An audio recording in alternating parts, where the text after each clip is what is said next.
everyone. Welcome to the Felicity, Optimist versus Cynic podcast with us, your hosts, Melissa and Fish. This is a Felicity rewatch podcast. We'll watch an episode each week and join you here to talk about it. And a reminder, there could be things that we talk about when we're covering this episode that actually come up in future episodes because it's not spoiler free. So just be aware, this is not a spoiler free podcast. I am Melissa, and I'm here with my wonderful co-host, Fish. Fish, how are you doing today? I'm a little sleepy, which usually means good podcast. Yeah, that's usually how it translates. Now, what are we talking about today? Well, we're going to cover season 3, episode 4. This one was called GREEKS and GEEKS, originally aired October 25th, 2000. It was co-written by a team of Terry Tracy and Michael Zand, and it was directed by Lawrence Trilling. And here's the episode description. Noel corrals Tracy into helping him sharpen his PC skills to impress the college's computer center manager, a guy named Matt Doherty, into giving him a job. Meanwhile, Meghan takes a depressed Felicity to a frat party after arguing with Sean over her new phone sex job. And Ben preps a nervous Javier for his citizenship test. Now, I'll be transparent on this with you all up front. If you were to say, Melissa, make a list of the themes, locations, and topics that are the absolute least interesting for you to explore in a show or have to talk about in a podcast, this is it. This is pretty much most of them. So I have a feeling that Fish and I are going to come down very differently on this episode. But that's why I got 2 of us. Yeah. Fish, where do you want to start? I mean, as we have been, I think we should start at the beginning. Now, we can carve out the whole Javier citizenship thing if we want to. I don't know that we need to. I'll leave that up to you. Let's just take it all in order. All right. Melissa's already apathetic. She's like, yeah. we're just gonna do this. All right. Yeah. All right. So I'll start us out then. Okay. Noel is trying to get an IT job, and it requires him learning PCs. This is not something he enjoys. Sean is filming him. It's documentary style, and very ironically, Sean is mocking Noel about being a Trekkie. And let's just say that's ironic. Which Noel is not a Trekkie. No, he's just making Star Trek cracks throughout the entire episode. Yes. And Greg Grunberg, as we all know how the future of his career has shaped up, probably been to quite a few of those conventions now. So, and J.J. Abrams himself is very much in that universe. So obviously, when we get Star Trek or Star Wars references, I think that's obviously an interest of J.J. Abrams, and he has that fingerprint on a lot of his earlier shows.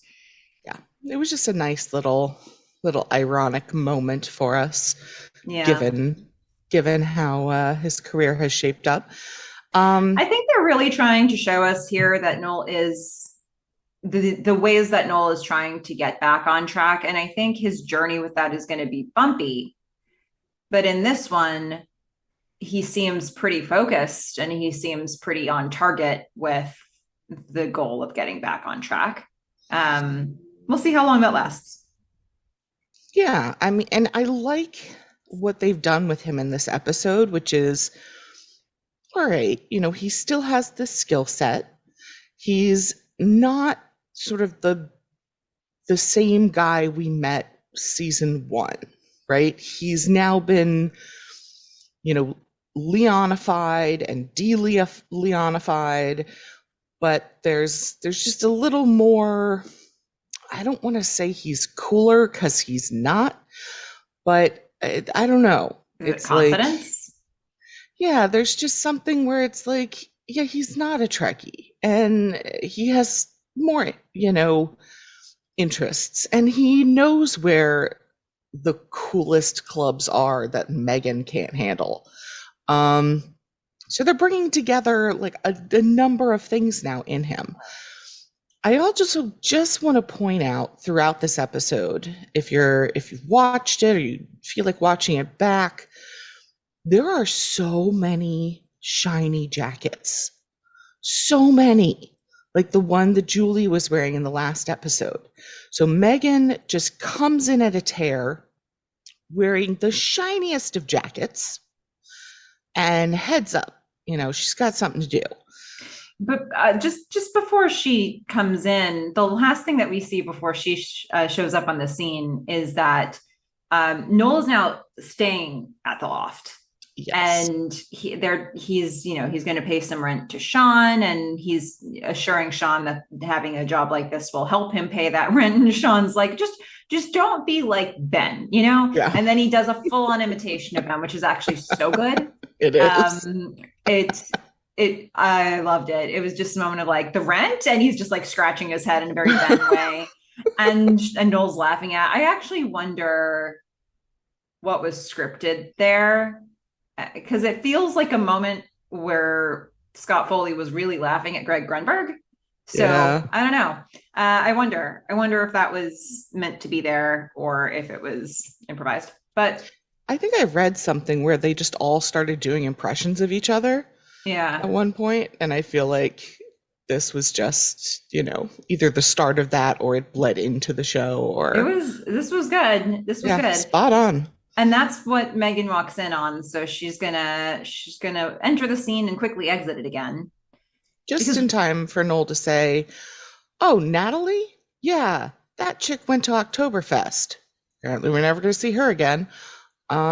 She's supposed to come back, but okay." yeah. So where's Meghan rushing off to? Well, she's got a job, Mm-hmm. new job. Yeah. She's Yeah. a she's now a phone sex worker. Mm-hmm. Yeah. She's Misty. Oh goodness. And she's I guess good at it. She seems to be satisfying her clientele and she's going to get 20 bucks. Um I don't know why she's not charging by the minute, but okay. I have Sean, almost no valid information to share on this topic. I don't know whether she's good or bad. I don't know how much she should be charging. Right? All I know is she goes up to the loft portion of the loft and she's talking in a seductive voice. A younger. She's chosen to go younger. well, either Um, younger or I don't know. I don't want to say ditzy, but like, yeah, less intelligent. yeah, Um, she's going with that I'm Misty route. yeah, that one. So there's that. So Sean and Noel because it's not like the room that Megan just went to has any walls. No walls. So she's Zero basically walls. just overhead. So she's going to be fully heard by Noel and Sean, who are like, what is happening? Yeah. And Sean's going to run up the loft stairs and he's going to interrupt her. It's kind of like this kind of bothers me, actually.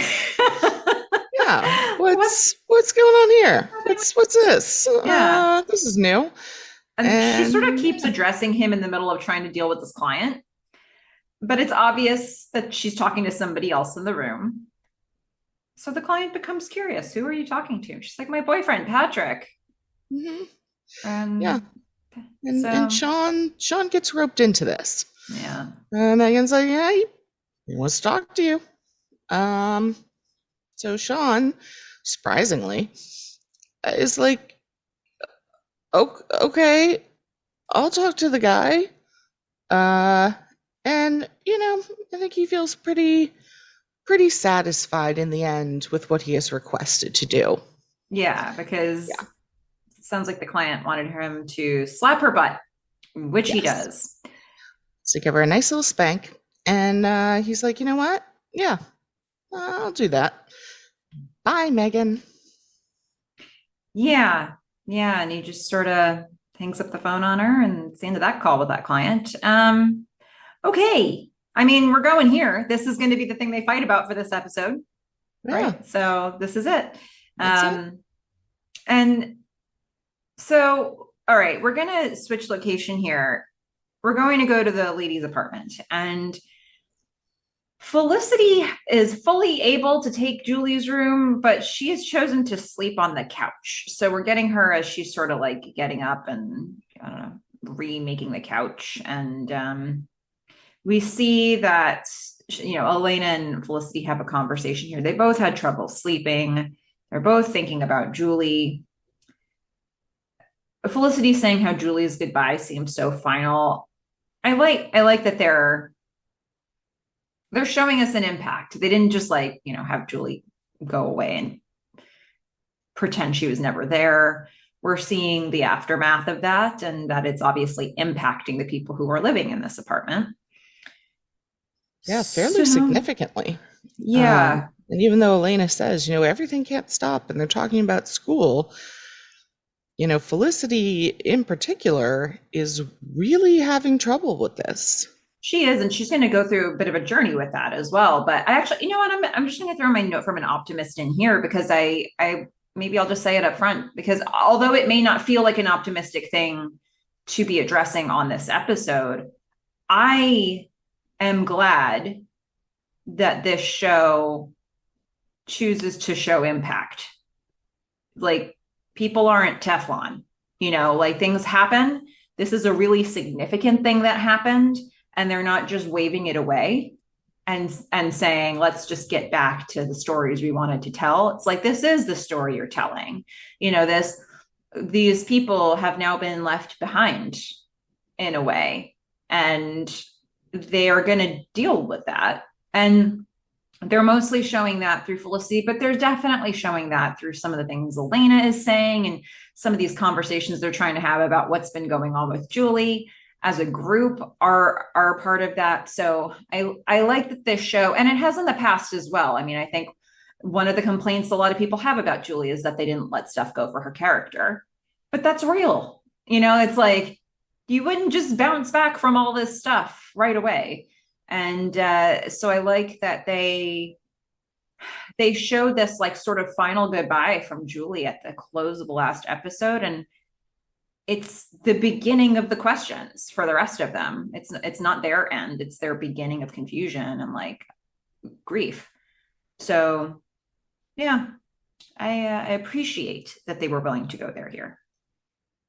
Yeah, I like that too. And as much as I wish they had delved further into, all the questions about Julie's choices, about her dad, I also like the fact that they didn't give her like a happily ever after like exit, right? Mm-hmm. It wasn't like everything's tied up and I'm happy, and it was just like a lot of stuff happened and then she left. And that's why we have all this stuff left over. Yeah, and I think that's real too. I mean, I think you know sometimes people use the expression wherever you go, there you are. It's like, don't run from your problems because you're still going to be there with your problems no matter where you go. But I do think that sometimes a shift is needed to get into a different space, and sometimes a change of venue is needed. I don't know if Julie really needed that or just did it. But I do think she was obviously feeling like whatever I need to deal with, I the conditions aren't right for me to deal with it here. And so we don't know what that means. We don't even, like we said last episode we were covering, we don't even really know what happened. Um, we can imagine what happened. We can imagine what the scope of what she's having to deal with here and how it all got to that place. We don't know where she's going to go. We don't, we have all the same questions that these characters do, and probably some of the same questions that Julie herself has. And sometimes that's life. Yep. And she's clearly doing it on her own because Felicity gets a call from her mom. And her mom's like, hey, is Julie there? Like to talk to her. Not knowing Uh, anything. yeah, does Yeah. not just a normal call. Like, hey, it's Tuesday, time to talk to my daughter. And Elena's like, ooh, you can't tell her anything. I mean, Julie obviously wants to be able to share information like that herself. yeah, I'm glad that's that like her story. I'm glad that they have Elena and Felicity together when these pivotal moments are happening. That feels like a necessary support system that they have in each other. So, Elena's coming down on like, let Julie tell her mom herself. Hmm. And Felicity agrees. Yeah. So she just basically takes a message. She lies. She says to her mom that she's in class, I guess. Yeah. Um, and she just sort of leaves it there, takes the message. She hangs up, and you can see she's feeling pretty uneasy Hmm. about. She's already feeling uneasy about Julie, but I think this adds to that level of dis-ease or unease because she's like, was that even the right way to handle that? Yeah. I mean, she could have just said she's not here right now. Um, but sure, Yeah. in class, why not? Either way though, it's like if you're sort of like, should I have told her? Then I think like fundamentally it's this you're sort of torn between these questions of like, yeah, what's even the right thing to do in this situation? And you can see Felicity struggling with that. And this has been, right, a question you've been thinking about for a while. It's like, when should friends step in? So I think at various times I kind of want to like touch base with you. Like, at this point in time, what are you thinking? Like, I'm is trying to this a get a sense moment of to the step in? timeline here because when she does end up calling Julie's mom, she says it's 4 days. So I wonder how long is it the very next day? I think it's the next day because Felicity's like, I can't even sleep in the room. But and if she'd been sleeping out there for several days, like Elena wouldn't have asked her, Yeah. like, what's up with you on the couch? I guess I feel like if it were me, I think what I would have done is what you were just saying of I wouldn't have wanted to lie, but you could say she's not here right now and take the message. And I think it just buys you a little bit more time because Felicity is not prepared for this. Felicity didn't have a game plan for this. Felicity is still reeling herself. So knowing the right way to handle this is not even like it. I don't even see how it could be on her radar. So I kind of feel like this is one of those situations where if you're not ready, kick the can down the road for a second. Because the reality is that when she does pick up the phone and call Julie's mom, and when they do have a conversation, she's going to get an earful, as we'll find out later. So if she's not in a position to be able to handle that herself, I I feel like it's the right thing to defer it a minute, maybe to give Julie a second to have that conversation herself. But I don't know how much time you really let elapse Yeah. after that, though. To be honest, it's tough to say. I mean, is it Julie's? What is their place? Where do you come down on that? I mean, for me, I guess my thing is, uh, Julie's an adult and she's left a message, a video that doesn't sound like, I mean, it sounds like she has decided what's going to happen. Um, if you don't think the message sounds suicidal, then, you know, fine. Yeah, like, let Julie have her time. It's not really my place to be talking to her parents. Mm-hmm. Um, I think until there is a reason to worry, um, then it's up to it's up to her as like her own, you know, self Mm-hmm.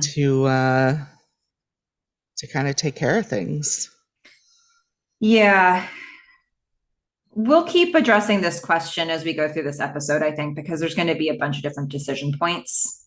Yeah. So we'll just keep checking in on this because it is, I mean, I really don't know the answer to this question of like, when do you jump in and when do you not? But I think it's interesting to talk about it and to Hmm. explore it and to see like, is there any sort of like, what is the morality clause that we, that we've assigned to this? Because I just don't know. I think you can make a case either way. Yeah. But you're And right. I it think if you did depends. read it as suicidal, that does change things significantly. Yeah. But I didn't read it that way. And it was more Um, so, I think, at the beginning when she was like saying goodbye to everyone. mhm. Like by the end of it, I was like, okay, like, all right, it's fine. For her to say it's not goodbye forever, I think that sort of seals that deal. But yeah. So, okay. So we'll get more of that for sure to explore. But let's go documentary style here. And Javier, so a whole plot line here is going to be Javier's going to take a citizenship test. And in this scene, he's freaking out about it. Yeah, I love this moment where Mhm. Sean is filming and Javier is like in a panic about this citizenship test. And he just like kind of flicks the camera. He's like in so much of a panic. He just like touches it. I thought it was so cute. He's like, I just can't. Yeah, yeah. He's just got 100% Javier energy in this episode. He he's freaking out, and I think part of the reason he's freaking out, like in addition to the fact that he's taking this citizenship test, he just added to the pressure by inviting everybody he knows to the ceremony. This Which you would, I mean, I think a lot of people would do. Yeah, they probably would, and but it is adding a level of accountability that I don't Yeah. know he's like kind of regretting that he has to handle that in this particular moment. So Yeah. Ben and Felicity are there with him, and Ben offers, of all things, Ben offers to help Javier study. Yeah. You know, Yeah. that's very kind of Ben, but if Javier could have like ranked in order all the people that he knows and thought, which of these people would I want to help me with this? I don't know if what we know about Ben to this point would put him at the top of that list, but here it is. But look, he's the one who offered. Yeah. So I just want to say throughout a large part of this episode, Carrie Russell has her hair up Mhm. and she's freaking gorgeous. Yeah. I love the hair up look for her. Her we are heading into I like her junior year hair, and we're heading into a length that there were two, it's not quite yet, but I got my haircut like this going into our senior year of college. And I went into the salon with two screenshots of Carrie Russell. It's not from this episode, it's from a little bit further into the season. And I said, this is the hair that I want. And that is the hair that they gave me. But this is really close. This is a very close approximation.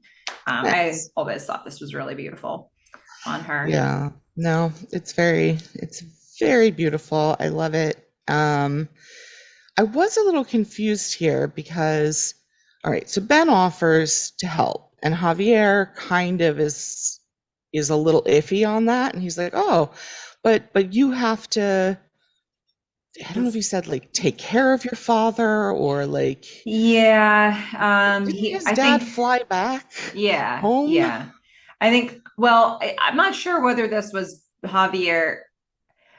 When Ben clears, like leaves the table, we hear what was probably the real underlying concern, which was, does Yeah. Ben actually know anything about American history? But what he says to Ben, I think this is his way to give Ben an out, Yeah. was like, aren't you worried? Like, don't you have to consider like what, you're dealing with your dad? Or like, I think it was more one of those like, you have better things to do, right? Like, yeah, you've got all this stuff. Um, but Ben's interested, and so now knowing that Ben's going to be his tutor, Mhm. Javier freaks out even more and he starts getting chest pains. And he says a line that I think is just hysterical. I don't know who wrote this. He's like, I think I've got vagina. And Carrie Russell, that feels like a moment she was not prepared for. And she's just like, what? It's like one of those things where he definitely mixed up two words. Definitely didn't land on the right word, but Yeah. oh well, Yeah. it happens. Oh my goodness. Oh, Javier, we love you. So we're going to go back to some Noel stuff here. Noel is going to be with his I just keep calling the guy the boss in my notes, but that's Uh, not really what he is. He's I call him IT guy. yeah. You can Yeah, decide what you want to call him, listeners. Noel's with that guy. We're getting a yeah, first impression of this guy, and he's kind of a jerk. yeah. Well, I mean, he's definitely arrogant. Yeah, Um, but it seems like he has a world philosophy, yeah, and he wants to impart that philosophy to Noel. And I wrote down, it's like it's just too IT guy for Noel. It's too much. It's too much yeah. of this guy for Noel. He really is. I mean, he definitely rules the roost when it comes to his IT team.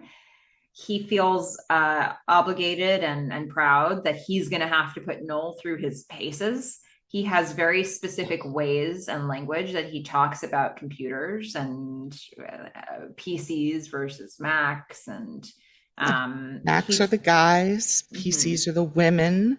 However, Noel is much more attracted to Macs because they are very sexy, but that's not what he meant. That's Yeah, not what IT guy meant. yeah, And PCs are more challenging. You have to like work with them more, yeah. which I disagree with. I think Macs are just they don't make any sense. Okay, fair enough. Well, yeah. So he's got a real worldview here. And it centers all around the equipment slash people that he fixes. Uh, And and and that's, the yeah. flow, there's a whole flow, but it has nothing to do with cyber anything. Don't try to tell me this guy doesn't have a philosophy, okay? Don't try to tell me that. He is all about his philosophies. Yeah. And so they're having these conversations, and Noel thinks that's the interview. And he's like, no, no, no, no, no, no, no. No, Like no. after this, should I deem you appropriate for it, you will have to take the challenge. Yeah. I mean, it's pretty Um, much IT hazing. yeah, Seems like that's what's going on. yeah.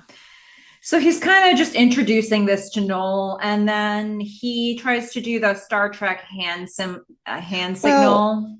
I mean, you had your favorite line from Javier earlier. I now have one of my favorite lines from Noel here because IT guy says like, "Don't wang it," and Noel is like, "I'm not a wanger," Yeah, which I he does say very much that, enjoyed.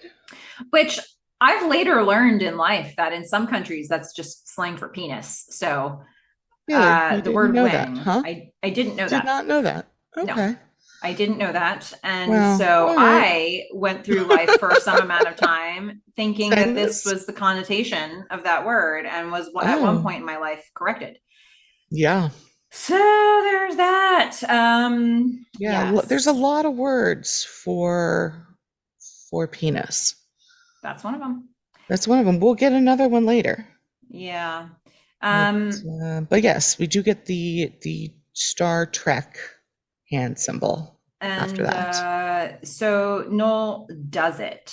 He's sort of Yeah. like peer pressured into doing that signal back to him, but not Yeah. feeling very good about himself. You can see Nope. as he's doing it, he's like, "Oh, this," and he can see that Sean was right. He can see that Sean gave us this prophecy for the future, and it's coming true. Yep. So, so there's that. Now we're going to switch over to Felicity and Ben. And the red pants are back. I'm so happy. Oh, nice. Yes. Now, Felicity, we can see that she is going to take Julie's room. Hmm. And Ben's studying on the bed while Felicity's hanging a poster. So she's moving in. She's sort of had at least that level of acceptance. And Felicity and Ben are initially just having a fun conversation. Like Ben's studying for is it philosophy? Philosophy. And he's asking a question like, is there any truth so true that nobody can deny it? She's like, yes, you snore. He's like, that's not. She's like, yeah, oh, it's true. And so they're having this cute little conversation. And then he is one of the many people that confuses that she has her own philosophy midterm. Yeah. And so they're having these little chats. And I think it's just one of those things that makes the relationship feel lived in, that they always build dialogue like this in for them. But that's not the point of the scene. Mm. The point of the scene is that during this conversation, Felicity is going to walk over to the closet and she finds a plastic baggie filled with something that looks like drugs. Yep. And Some sort of white crystal powder-ish stuff. yeah. And this raises all kinds of questions, right? Because she's in Julie's room. She just found this thing. She's like, whose drugs are they? Yeah. Ben's like, could they be Molly's? So Felicity goes to Molly. Yeah. Which I Molly. will just say, I like her outfit in this. Okay.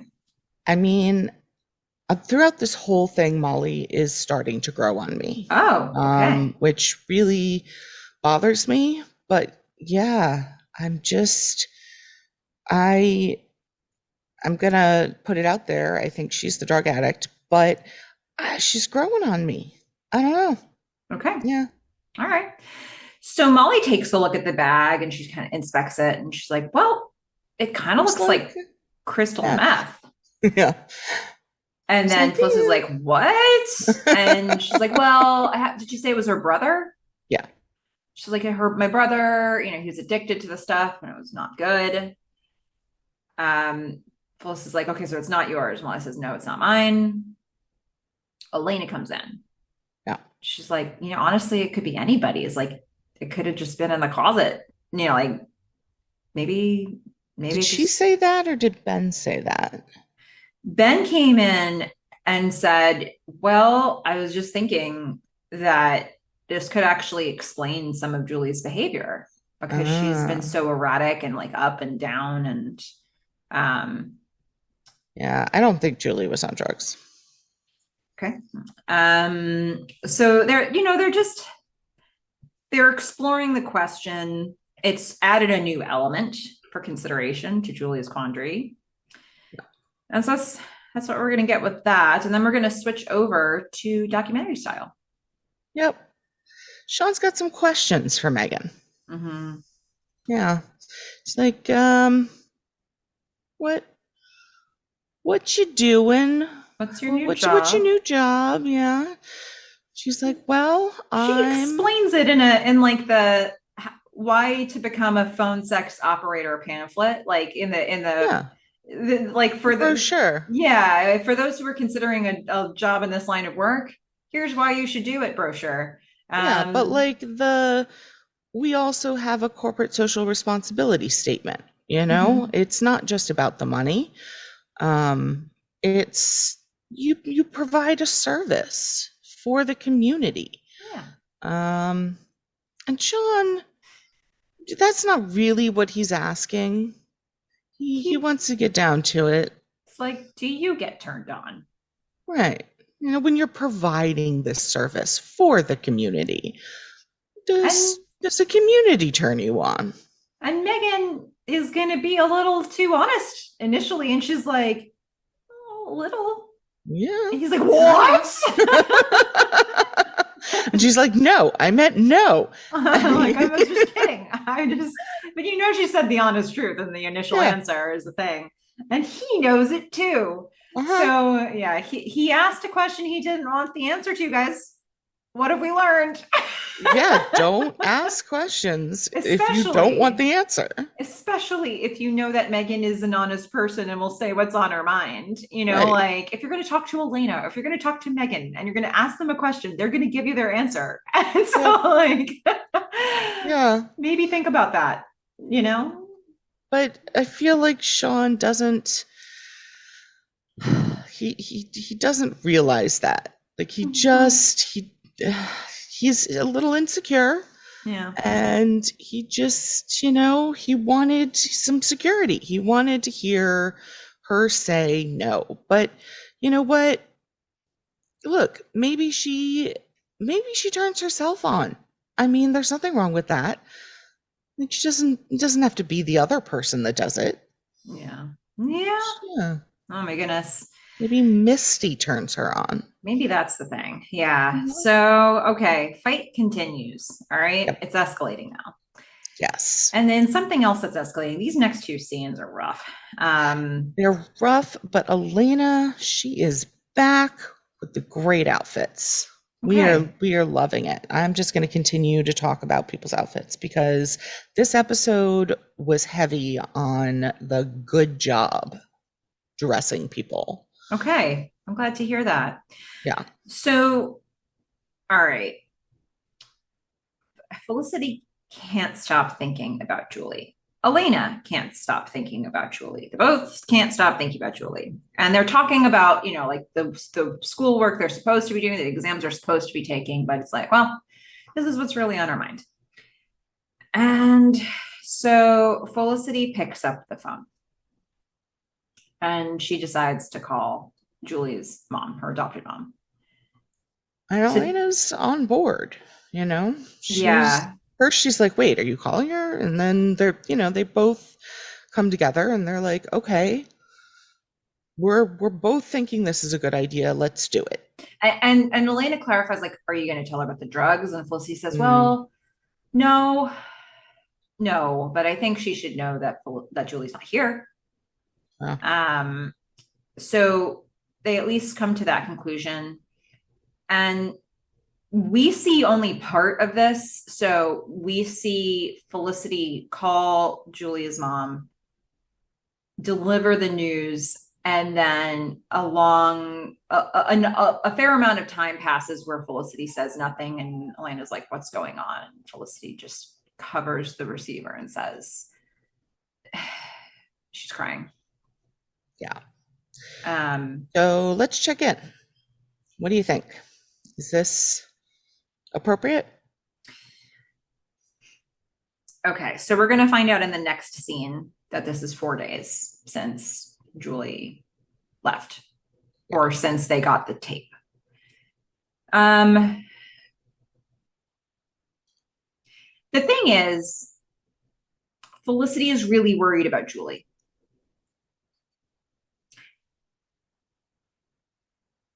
We're also going to find out later when Julie actually calls how that Felicity is like, I was really worried about you, Hmm. which means like, I didn't know if I'd ever get a call like this. So I wonder to what extent she was worried if Julie was going to harm herself. I don't know what Felicity was worried about exactly. Um, I think that if Felicity I think that if Felicity is worried about Julie's safety or health, then this is the right call to make. I think in any other scenario, these are not your parents. Yeah, I would agree with that because I guess my thing is, okay, it's been 4 days. Like Julie's mom hasn't called back Mm-hmm. in 4 days.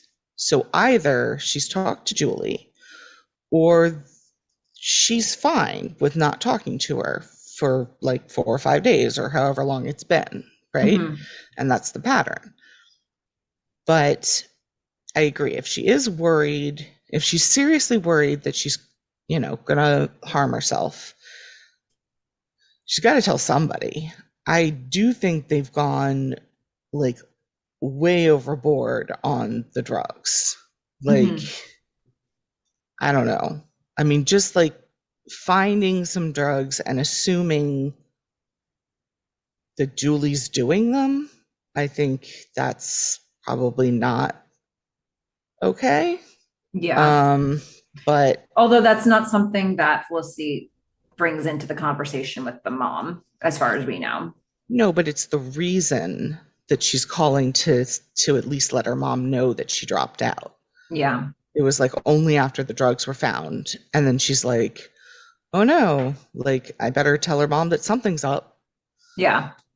I mean, look, I haven't really had a friend do this particular thing of dropping out of school.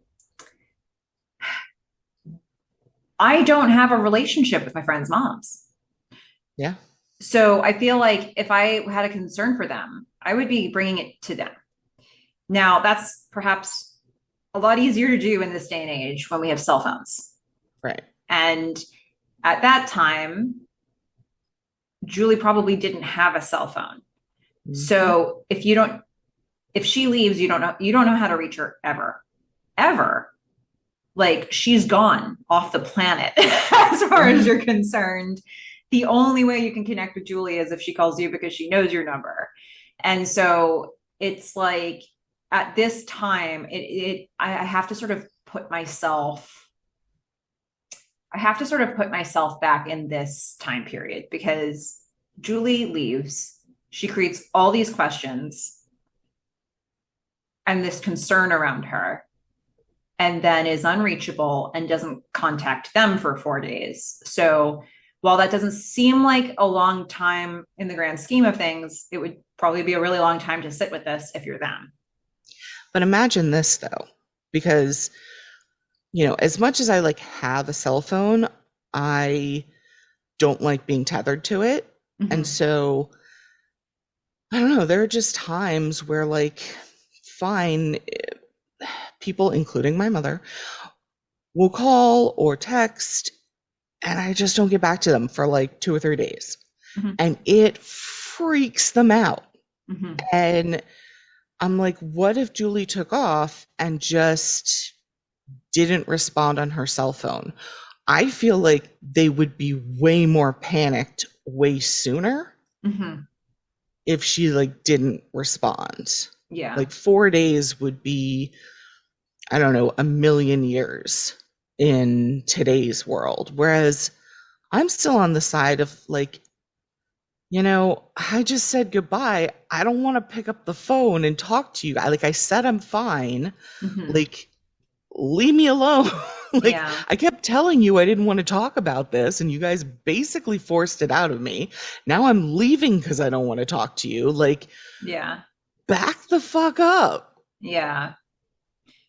Yeah. So tricky, right? I Um, often will just text I'm alive to people just to get them to stop bugging me. yeah. Yeah. Well, I mean, nobody's bugging her in this. They can't bug her. It's not Right. possible.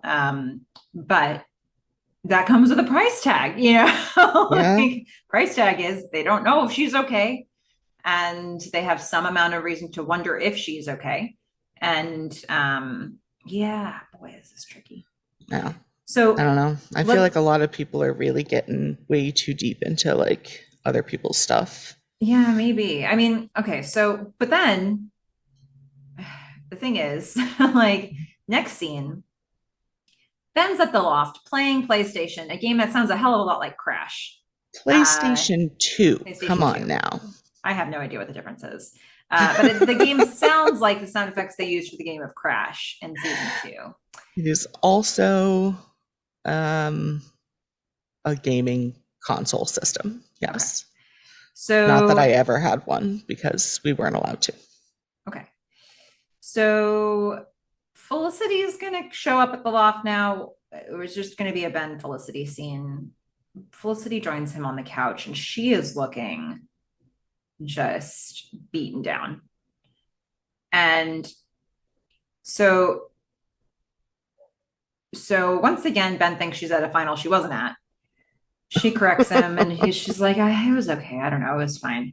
He's like, what's going on? She tells him about Julie's mom, about the conversation that she had with Julie's mom, which came in two parts. Part one, obviously, we heard up until the point where Julie's mom started to cry. And apparently, in that conversation, Felicity's takeaway was Julie's mom sounds scared. She sounds shaky and scared. Yeah, and I wasn't sure if I misheard this next part. Did she or did she not share the stuff about Julie's dad with Julie's mom? Julie's She biological did. father. She did share it. And Okay. Julie's mom was unaware of what had Okay. happened. So, I mean, is that supposed to make us think along the lines of what you were guessing, that she just spent the whole summer at home? I mean, if she had spent it in New York with her dad, that probably would have tipped off her parents. I guess so, right? So, I don't know. I don't know. That's like plus one for your theory. Um, again, I mean, Felicity's just given Julie's mom all the information, like this is a lot. No, This is a lot of stuff. If no, and so now after that first call, Julie's mom hangs just up and is probably freaking out. I mean, I feel probably really freaking out. bad for Julie's mom. I mean, and her adoptive dad as well. Like, and not Carol. I'm not feeling bad for Carol, even though her husband's dead. Like, I Yeah, still. we can't feel bad for Carol. I think Yeah. that I think with her adopted mom, like Julie had made a comment, maybe the first season. She's like, I think my adopted parents always kind of expected me to try to search for my birth parents, or at least my birth mom. She's like, I think they just kind of knew this was coming at some point. And you Mm. just kind of wonder, we've never seen their point of view. We've never seen them. But I wonder, like, they must just they must just be seeing how hard Julie's been searching. And they know that she was raped in season one. Yeah. And they just like they must, I don't know. Um, their daughter's been through a lot. And so to then get this information, I wonder if they like half expected that Julie would drop out or if they're really shocked that she dropped out. Um, is I like mean, this her mom confirming their called. fears. Yeah. I don't know. I don't know. Because we just, yeah, we never do get to see it. But I mean, it is clear that all of the information that Julie's mom has just received was not expected. All it. Like, Yeah. she's freaking out, and she needs someone basically to take that out on. Which is now going to be Felicity. Felicity has offered herself up as the messenger. And Yep. so Julie's mom talks with Julie's dad Well, and calls back angry real angry. and blaming and saying to Felicity, how could you not have noticed all this? How could you have been living in the same place as Julie and not picked up on all these problems that like what was happening? And poor Felicity here is just like, she just internalizes this stuff. I mean, if somebody's mom had called me and been like, "How did you not notice this?" I'd be like, "You lived with her for what, 18 years? Like, And how the did whole you not?" summer. Yeah, in the whole summer, how did you not notice? Yeah. Or actually, I'd probably just hang up on her. But Yeah. Felicity's a much better person, and unfortunately, she is taking all of this, like, and internalizing it and blaming herself. Yeah. And she hadn't really articulated this stuff in this way before the call, but I don't think that the mom had to push her too hard to get her to this point. I think No. that she probably was a little bit feeling it already. And then the mom was just voicing these things. And she's like, yeah, this is on me. Felicity, Carrie Russell's acting here is just so heartbreaking. I know. Actually, Ben, too. I mean, like, just I mean, him trying to be there Ben for is her. he's so good in this scene. Is He's there, like God, perfect. this scene is so good. They're so good in this scene. This scene is very well written. she's so she is voicing all this stuff. She's saying like how so she goes from telling a story about what the mom said to her to now putting it as an I statement. Yeah. It's in her now, right? That it got in there. So she's like, how could I not notice this problem? I was too wrapped up in my own stuff and I didn't even notice what was going on for Julie. And Ben, who has lived this with his dad and with his mom, like he's now like, wait. This is not your fault. It is not your fault. Julie was dealing with stuff. This is not on you. Um, None I, of us saw this. We were all there. None of us saw it. mhm. And then he puts context to it. He's like, I have learned from what I've dealt with my dad. This is not your fault either. Like, like if that's not my fault, this is not your fault. Yeah, And he's so comforting here. And he it's is. so, I think it adds more context to it that we just saw the last episode, you know?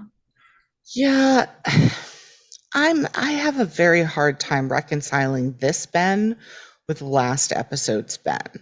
Because he was It's angry. like, well, he was to go from like so, I don't know, like, yes, angry, emotional, like unstable Yeah. to this type of I've already learned from my dad, right? That it's not your, not your fault, not my fault. I'm not internalizing any of this. You shouldn't internalize any of this. And it's like, uh, I don't know. It feels very Yeah. soon for him to have gone from such a volatile state to such a stable, state to I be think making that this this statement. is the product of, with a TV show. On a movie, you've got one director and you've got, you might have a writer, you might have rewrites that happen between then, but the director is there for the whole movie, creating a tone for the whole film. So in theory, it should feel consistent to you.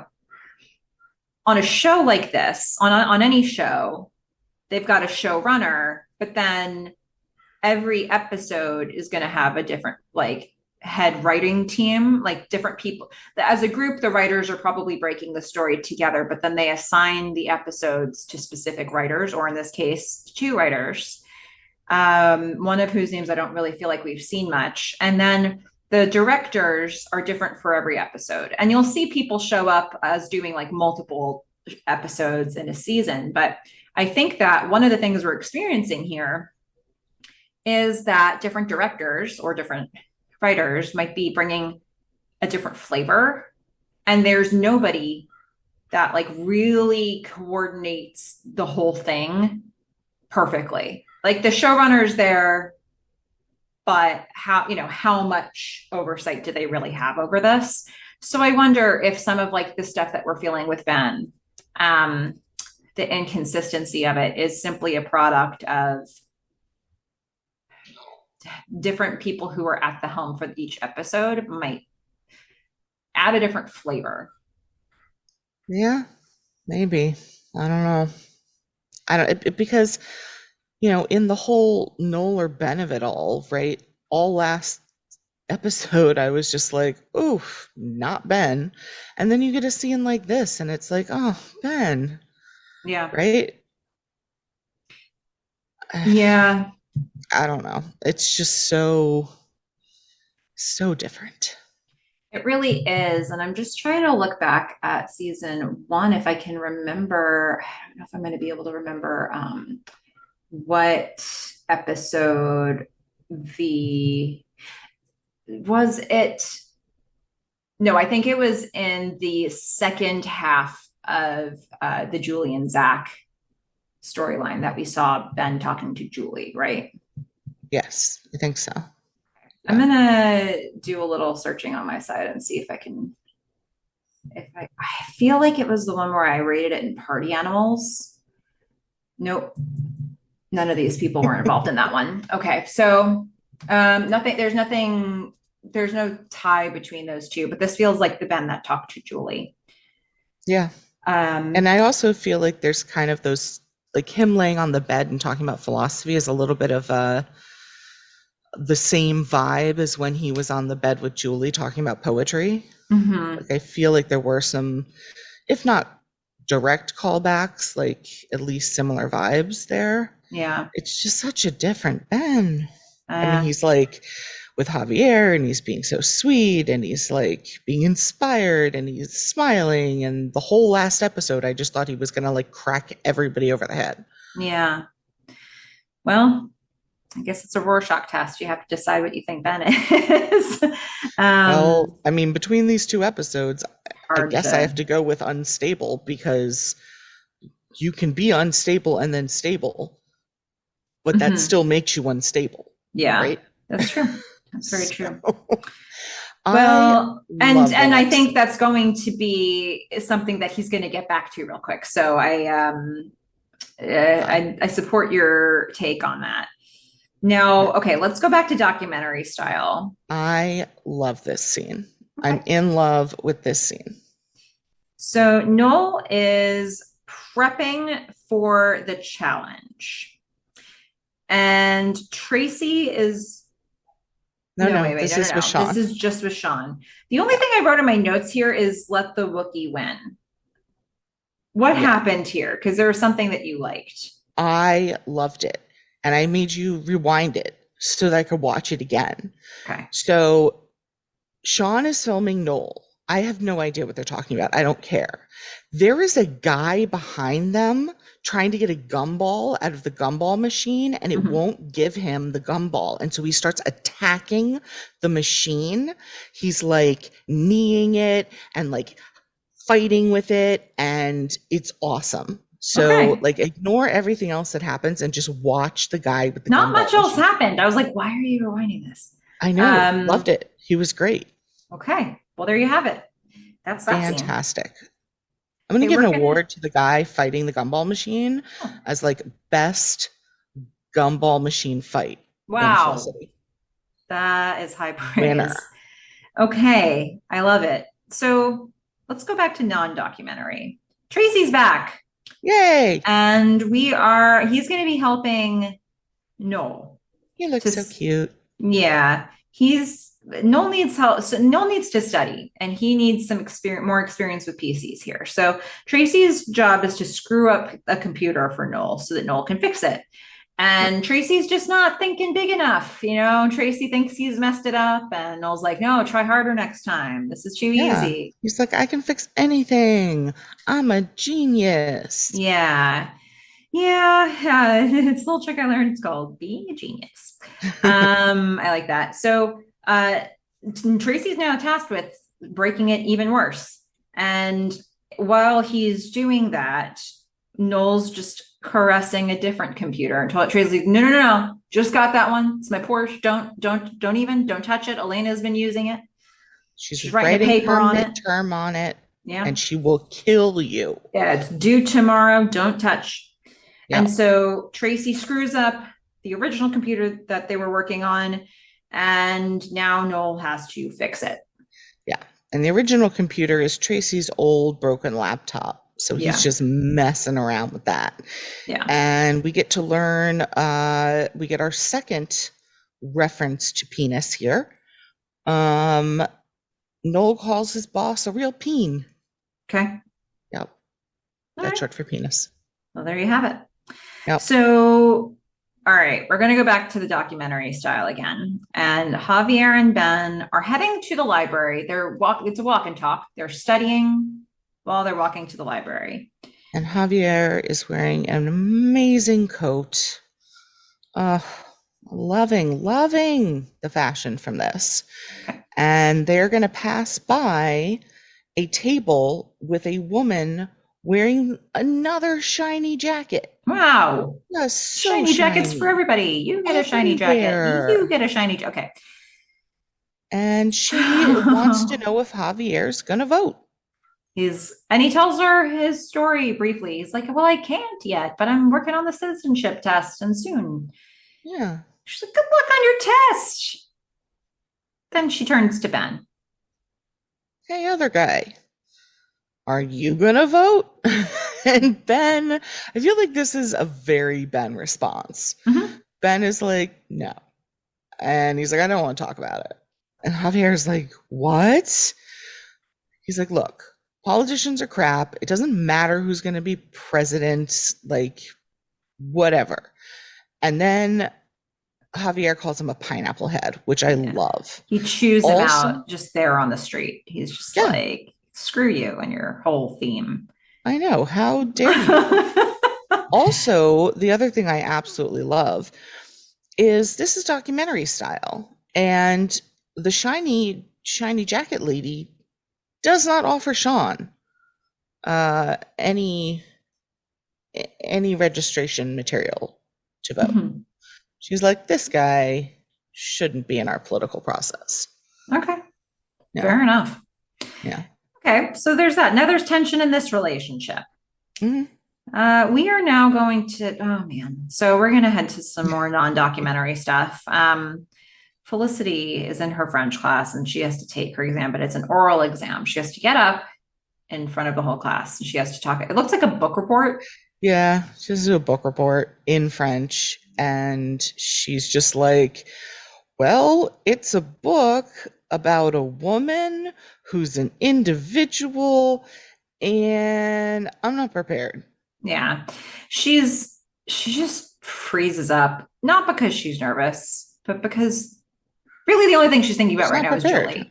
Yeah, Yeah. like she's just like in addition to not being prepared, she's like, I just don't even like I just ruined Julie's life. Yeah, she's Right. like, that's on her mind.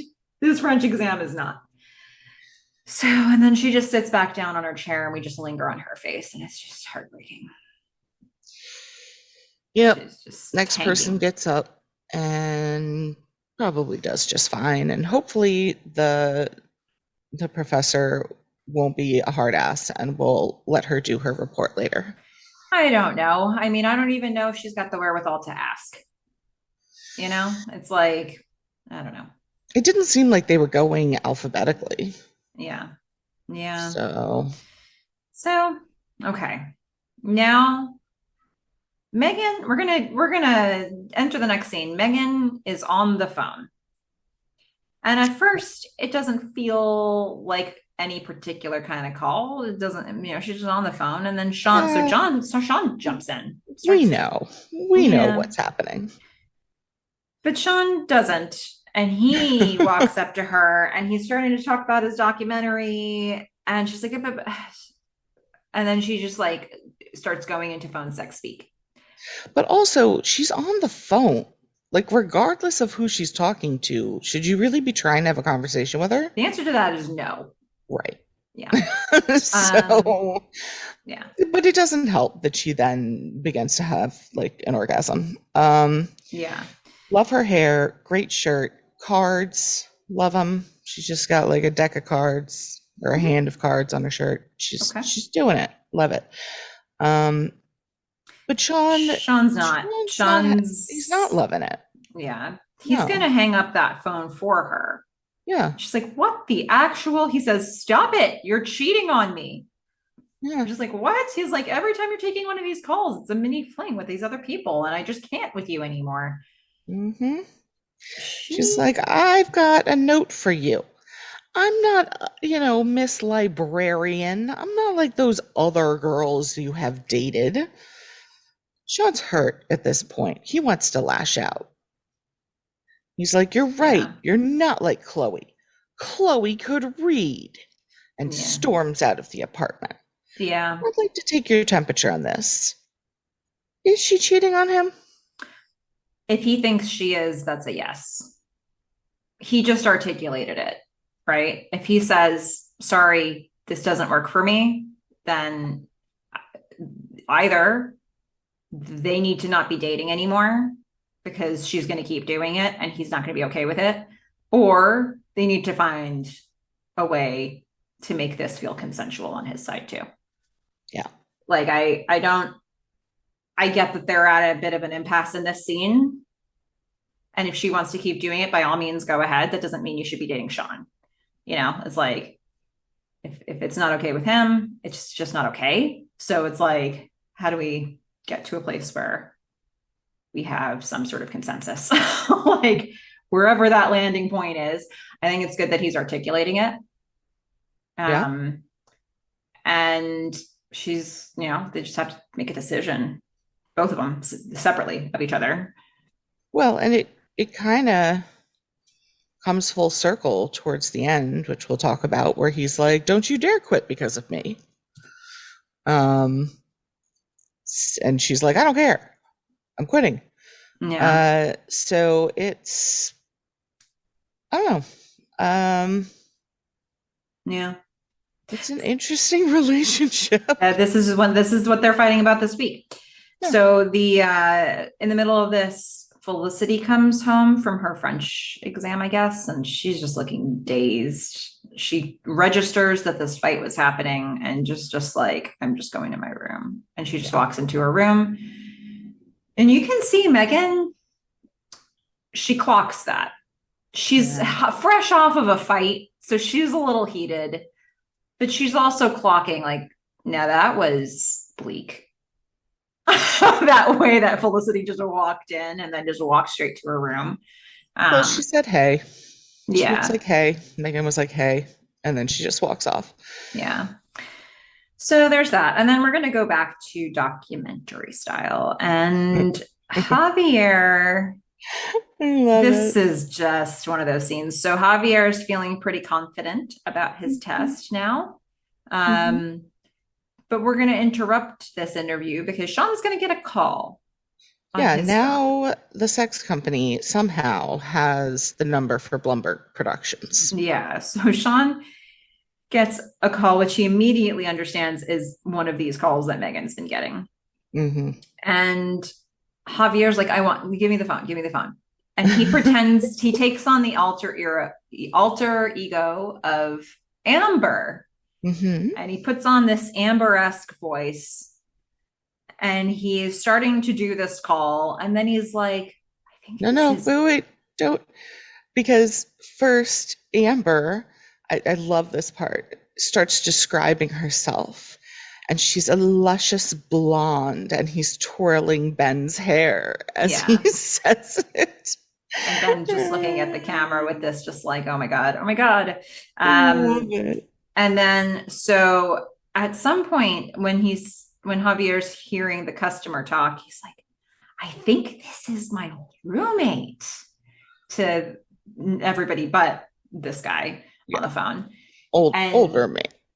And eventually, like, he keeps talking and Javier can't take it anymore. He's like, Francis? And Francis immediately hangs up. Yeah.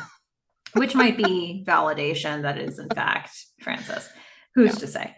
But the other thing that we do learn in this scene, so as they're studying, Javier keeps tripping up on some questions about the Civil War. Yes. And so that's a weak spot for him here in his studying of American history.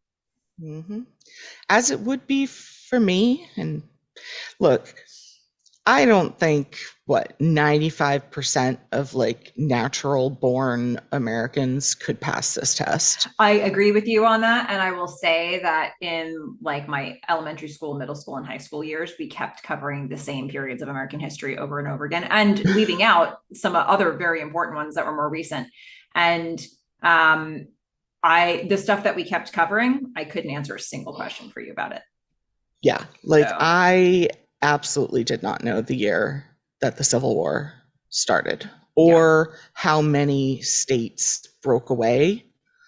I did know the last 2 states to join the Union. Yeah, we both had that information, but although I didn't know which order. Oh yeah, me neither. So there you have it. How this, I feel like it should really be a morality test. Well, I also, well, I mean, they run background criminal checks and stuff like Yeah. that, but it also does include stuff on like pop culture and Okay. sports and stuff like that. Yeah. I mean, as long as something relevant is getting in there, that's fine. I mean, so okay, let's go back to non-documentary stuff. Yeah. We're going to go back to some Noel and So, Tracy stuff. so happy with Elena's pink jacket and braids here. She's back. I'm happy. Yeah, Yay. I like it. I like it. So, all right, Noel is still in the process of trying to fix the computer that Tracy screwed up even worse than it was screwed up the first time. Yeah. And Elena's gonna enter the scene, and you, just as she was starting to get into the conversation, you predicted what was gonna happen. Well, yeah, because Noel was working on the PC and he like sits back and he's like, it's dead. And we had paused it, I think, because I just was in awe of Elena's outfit and hair. And as we're pausing it, I just was like, oh no. Like she she wasn't working on the Porsche. She was working on this computer. Cause I was like, either I mean, at first I thought, well, Noel's gonna find some way to screw up the other computer. Mm-hmm. But then I was like, oh, he doesn't have to. This one's dead. Yeah, this is the one that Elena's paper was on. So No. now Elena hears that the computer's dead. And she immediately gets concerned. She's like, wait, wait, wait. You mean the one I was working on? I mean the one that my poli sci paper's on, the one that's due tomorrow? The one it took me a month to do. Yeah. And So you know when someone's upset and like the worst thing you can say to them is calm down?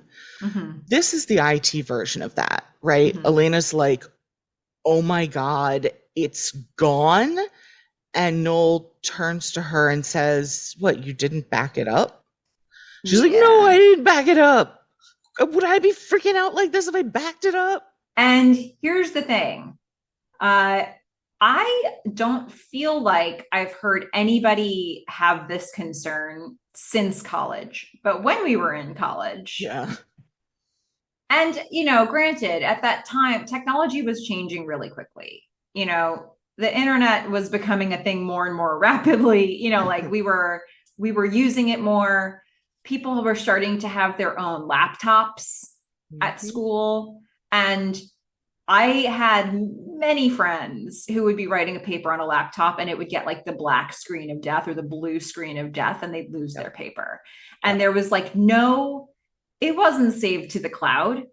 Right. It was, you either hit save on the disk Uh-huh. or you didn't. You didn't And email it to yourself. didn't You I didn't back it started, that's up. actually a technique because I had a couple friends early who lost a paper. And so I was like, I'm Yep. just going to start emailing them to myself. Yep. That's what Um, I did too. and like, it just wasn't, stuff didn't auto save. Nope. Um, it was not a thing. So Yeah. it's like you had to have a strategy for this and you had to actually do it, Yeah, which when you you're in the couldn't get middle of writing, like right. You couldn't who's get thinking into a about that? flow and like because every 15 minutes you'd have to stop to save. Yeah. Yeah. Yeah.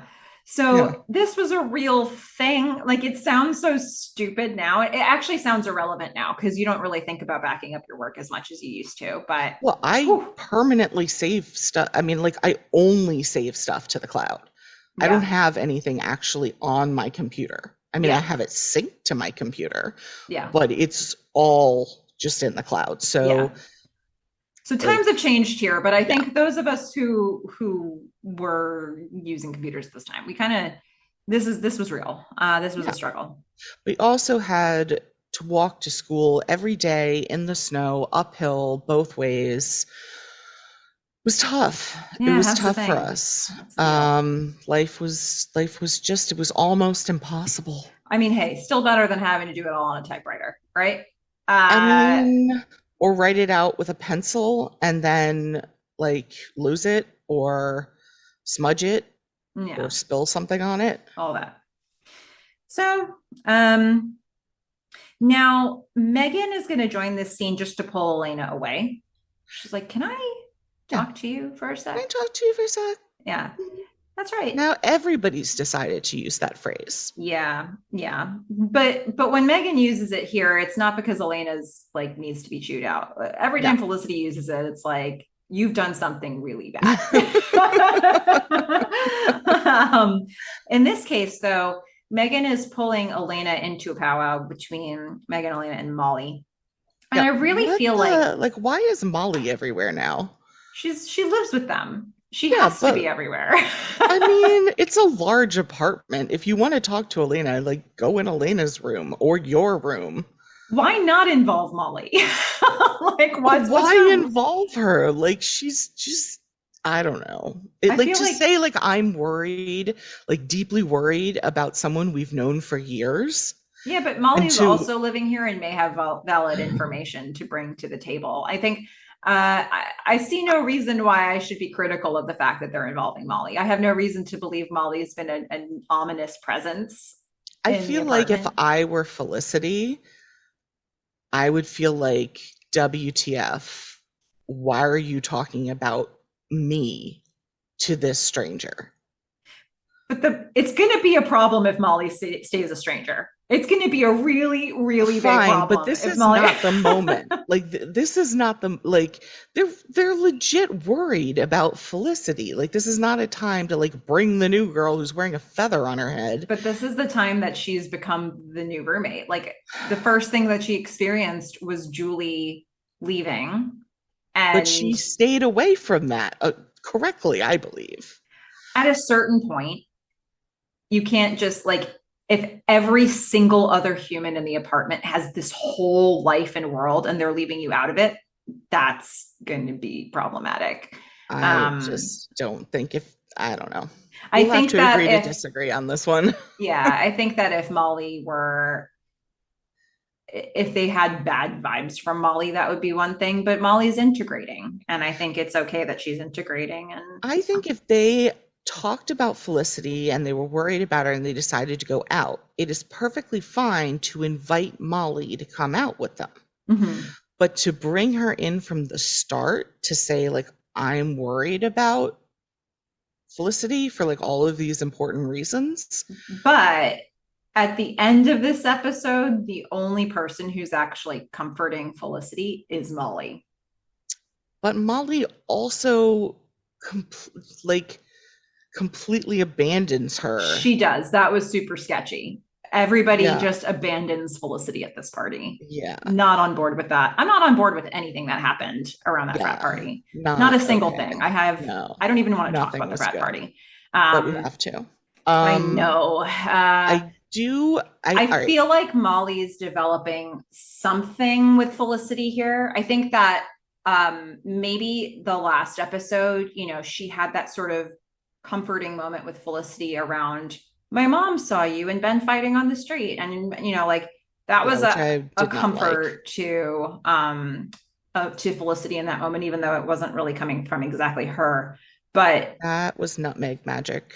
Mm-mm. yeah, but nonetheless, this is what they've been giving us. Clove. So Clove. It was clove. yeah.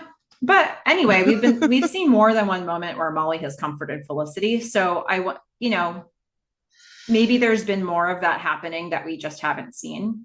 And But again, she's grown. It's not like I don't like Molly. Like, mhm, I'm now starting to like her. I love what she's wearing. I did not like the feather at first. By the end of the episode, I like the feather. So yeah. I'm just saying, like, Molly's changing for me. I just feel like it was not appropriate to like talk about what you think Felicity's issues are in front of her. Yeah, I think this is okay. I think we'll agree to disagree on that one. And Yeah. And uh then Molly's gonna get like, I mean, so they decide they want to go out, right? yeah. And Felicity's like, thanks, but no thanks. And Molly's like, no, no, no, no. We're going out with you. I mean, she like inserts herself. Yeah, and then Elena backs it up. So Meghan and Molly and Elena are all like playing a part in getting this thing to happen. Felicity agrees reluctantly, but agrees. I guess I should probably go out. And then Megan's like, I need to find a party.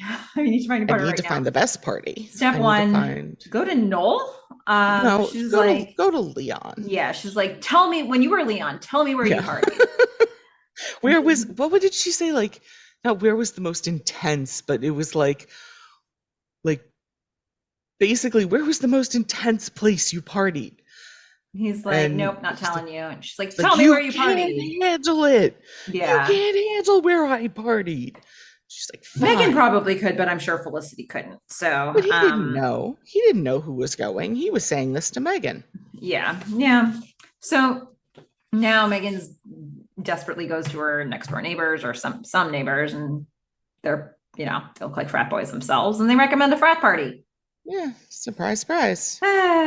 So there's that, and then we're gonna actually get sort of like the ominous documentary moment where we're And hearing Meghan. yeah, I don't even know what to do with this outfit. I'm so in love with it. Oh, The shiny jacket with the leopard scarf and the leopard gloves. I mean, wow. I didn't write anything else down about this scene. I was Okay. just, her outfit was so amazing. Like, oh my God, I Yeah. want that outfit. So Meghan basically just says, look, Felicity didn't want to go, but then I made her go. I said, if you don't go, I'm going to tell everybody your dirty little secrets. And then Sean's Ah, like, that's right. what's her dirty little secret? And Meghan's like, I can't tell you because she went. But it's basically just, Yeah, I'm wondering in the timeline, like, when did that get shot? it's a weird scene. Yeah. I don't know that they needed that scene. Well, Um, they needed that outfit, so that's all I care about. yeah. So we're going to go back to non-documentary. We're now at the part. Well, they've arrived at the party, Mhm. and Elena's not there, even though they just had this whole spectacle where they were all like, "We're going to do this. We're doing this," but Elena's got bigger fish to fry. She's got to deal with her really horrific situation with her paper. Yeah, the So timeline of this the timeline of this episode is a little off. yeah. So the people at this party are now going to be Felicity and Meghan and Molly, Yes. and they're going to And do some many Jello frat shots. which are amazing Mm-hmm. and dangerous. Mm-hmm. So just enjoy one, maybe two, and then stop Yeah, Felicity likes it. She likes the flavor of it. because they're Um, amazing. and so we're going to leave them there for a moment. We know that they're starting to party. And we're going to head back to the Noel, Tracy, and Elena scene. Noel is not able to fix this computer. This is a Mm-mm. problem. Yeah. And Tracy's like, what? You could call the guy. And Elena's like, there's a guy? Call him now. And Noel's like, you don't understand. He's supposed to give me a job to do this type of thing. Like, it's suicide if I call him. Elena says, it's murder if you don't. I love that I line. like it as And then well. Tracy's like, I'll call the guy. Yeah. Okay. Yeah. Yep. At which point So Noel could have left, I'm just saying. that's true. He But could thank have goodness he didn't. recused himself from the situation. Um, we are now going to head back to so basically we're watching people play strip ping pong. Which, is this a thing? Please. I am the very last person you should ask. Yeah, and I wasn't going to ask you. Dear listeners, um, Like ranked on the list of people you should ask. It's yeah, like maybe I'm not very last. Maybe like take I don't know, like I don't know, like some nuns maybe like somewhere Grover in from like the Sesame Street. Yeah, like I don't Himalayas. know. I feel like Grover would know. I feel like maybe Himalayan nuns. Yeah. But look, listeners, I have never seen nor heard of strip ping pong. For me, this is beer pong. Why is it not beer pong? Maybe Felicity couldn't play beer pong, or like, I mean, everybody can play beer pong as me you're good at it. well, okay, yeah, maybe like they Which were is supposed to be easily good at the it. most disgusting game I've ever witnessed in my life, and I just can't. I can't. Like, Yeah, I I was pretty don't. good at it. In in Megan's words, she wants Felicity to join and not to puss out. Yeah. She's like, I'm really good at this. Yeah. So, So, because they need some new players, Felicity's like, no. Megan's like, yes. And it's and going to so it's end up yes. being yes. Yeah. Oh boy. Okay. Back to Noel, Elena, and Tracy. The boss, this scene Yeah. is actually pretty funny to me because of one specific moment. Yeah. So the boss shows up, the IT guy shows up, and he is, first of all, he takes one look at Noel. He's like, you went.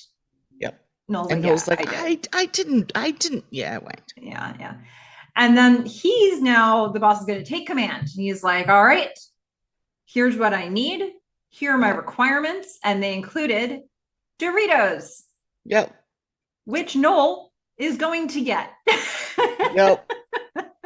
I mean, Doritos are currently at Oktoberfest and will never come back, but Yeah, he is still married to them, so I guess he will go get I Doritos. think it's so funny that they did that. Oh my goodness, so funny. He's like, I'll go get the Doritos. So Yeah. funny. Okay. Um, And again, Pepsi and Coke, aha. Yeah. right? And yeah, Elena's like already kind of getting annoyed with this guy. Yeah. I mean, But I love that Tracy just constantly is holding her back. yeah, he's She's just like, like, no, we will get the supplies. yeah, And then he she's, and Noel divide and conquer. she just Um, wants to like you can just tell like the way that Ben was a live wire in mhm. the last episode, Elena is that now, only funny Yeah. because she can't handle anything related to what is happening. Yeah. The scale of how bad this could be is like too much to fathom for her, I think. She's like, I'm gonna get my Um, first F. yeah. Yeah. So she okay, so we're gonna switch back over to the party. Hmm. Felicity and Meghan are playing ping pong, but they're still fully clothed. So seems like they've been doing okay. Yeah, Megan said she was good. Apparently she was good. But the momentum is about to shift because Meghan has a phone sex appointment, and Molly comes over to remind her of that. And Felicity, who totally forgot and is drunk, is like, "Oh yeah, your thing." Yeah. Um, Let's do more Jello shots. yeah, Where did Molly get the crown? Like who she just knows? shows up with a crown, which is such a frat party thing to do. It's yeah. It's amazing. And Melissa, Then Melissa, I just called Melissa instead of Megan. oh You're welcome. Megan is gonna jet, and Felicity's like, Molly, you have to stay. You have to stay. Molly is very against staying. yeah, she's allergic to the balls. She's like, I can't with Yeah. this. She just doesn't And want to stay. I don't I don't know. Like, is she on drugs? I don't know. Like, what is so important that's happening at this frat party that she I can't don't stay? I don't like that they both ditch her and can leave her to continue to play. No kidding. Like I just No kidding. guys don't do this to your friends. All Yeah, right? this is not Don't. a good thing to do. Do not drag Um them to frat parties, get them drunk, and leave them alone. yeah, this is just This is bad friendship. yeah, this is not good. Bad on Meghan too. Yeah, And bad on Felicity, but I mean, shoot, like she didn't want to come. no, she did not. So now Felicity needs a new partner, and she's standing there like, all right, who wants to play? Who's good? The better thing to do would be like, I'm out too. Yeah, But this is she's not not an currently option that capable she's of got making happening in that her brain. decision. Yeah, yeah. Yeah, So no. all right. So in other things that are happening that are more serious than that, so documentary I don't style, know that there's more serious stuff happening, but different stuff is happening. different stuff. Yeah. Yeah. Javier and Ben are studying. It's documentary style. Javier is just like getting to the end of his rope here. He's losing it. I think he lost it like back in scene one. Maybe that's probably true. But I do Ben, love that they continue to play Yankee Doodle Dandy every time Yeah. we get to one of these scenes. So Ben comforts him in exactly the wrong way. Yes. He's like, "Oh, Javier, it's I'm like, what's the worst that can happen? You don't get your citizenship. This isn't that big a deal." Javier's like, "Whoa, whoa, Yeah. you spoiled little man." It's a great And speech. he gives this whole speech. You're right. Yankee Doodle Dandy is increasing in volume through the whole speech. And he gives this whole thing about how it's this is not about it's about being part of the American family, the Yeah. greatest family. he Yeah. gives this whole he was this whole thing. And then at the end of the scene, he's like, "I'm going to the bathroom and I want to be alone." And you hear Sean say, that could be a PSA. Yep. It's like I've never heard him say that part before. I never noticed Sean be like, "This is how I'll make money from that speech."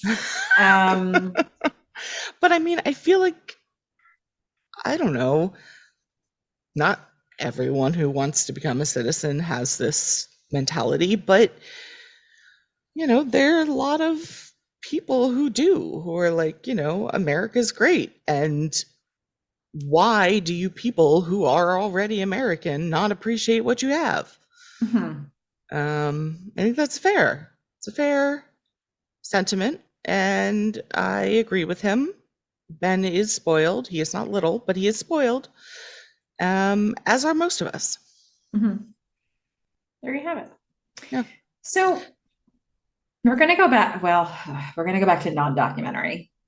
Uh, Um, Felicity is still playing ping pong with her new she's partner, who so we will drunk. come to know as Randy. So drunk. She's very drunk, and the momentum has shifted, and she is losing. So she's starting to have to Yeah. strip. And on the one hand, it's really good that these were the days before cell phones, like Yeah. cell phone footage. On the other hand, if she'd had a cell phone, people could have found her. Um, So pros and cons of cell phones. so spoiler, somebody did get a picture of this. Oh, well, that's So not it good. actually wasn't pre that technology. But at least it wasn't a full video. Not a video, no.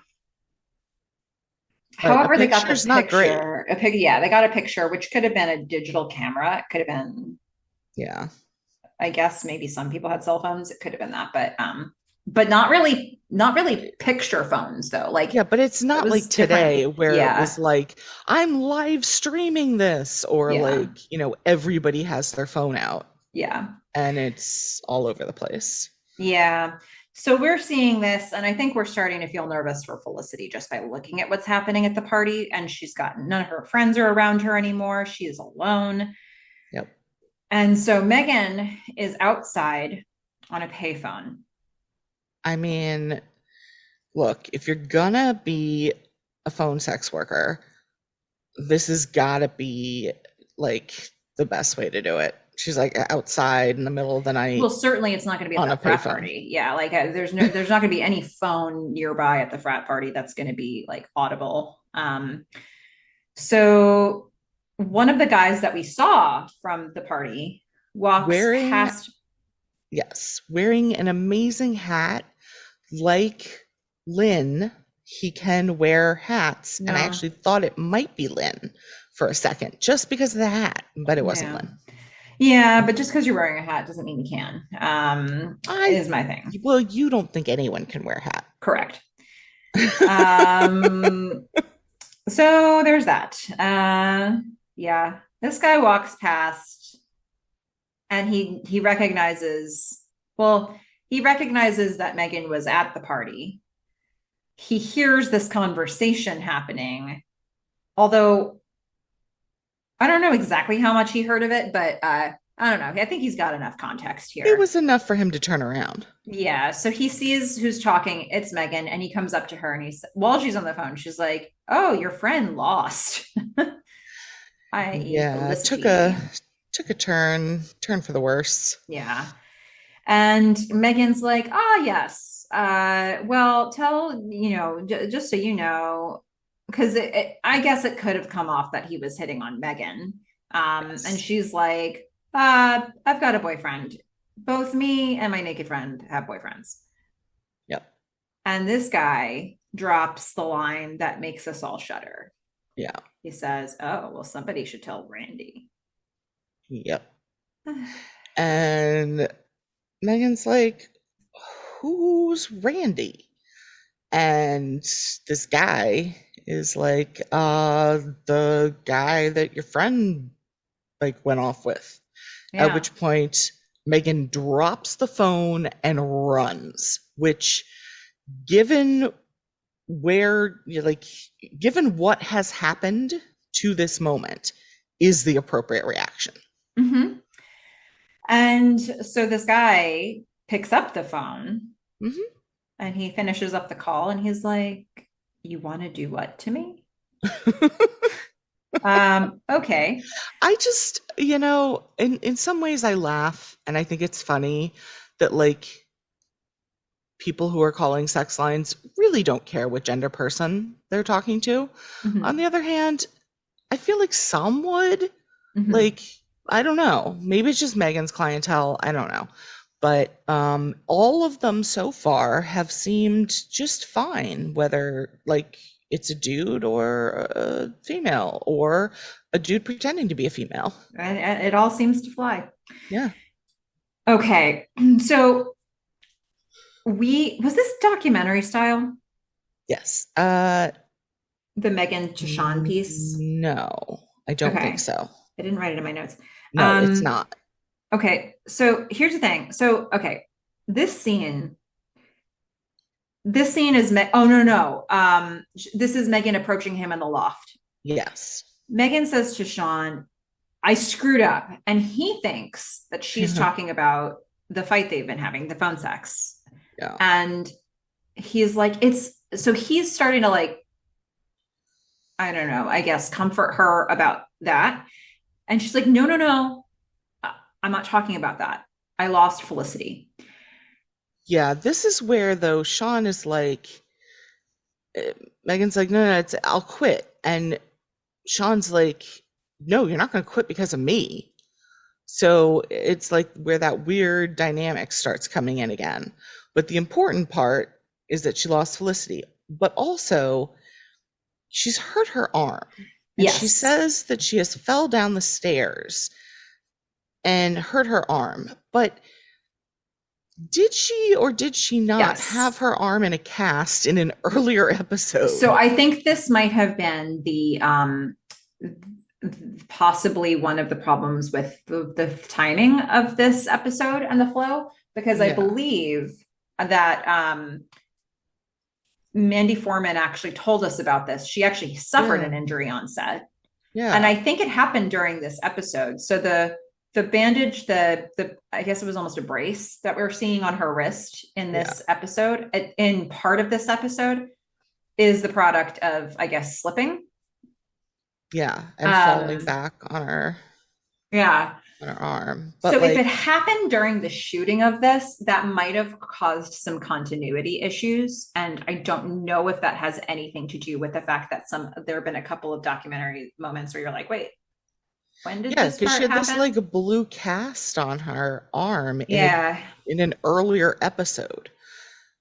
Mm, Like not just this episode, like earlier episode, she had a I blue didn't cast. notice that. Yeah, I was like, what happened? And it was like never explained. And now it's here. So I'm like, okay. If it happened in an earlier episode, I don't know how to explain that to you, because she should have then had that on her wrist the entire time, I would think, Well, I'm unless the guessing very it first scene they probably, shot was this.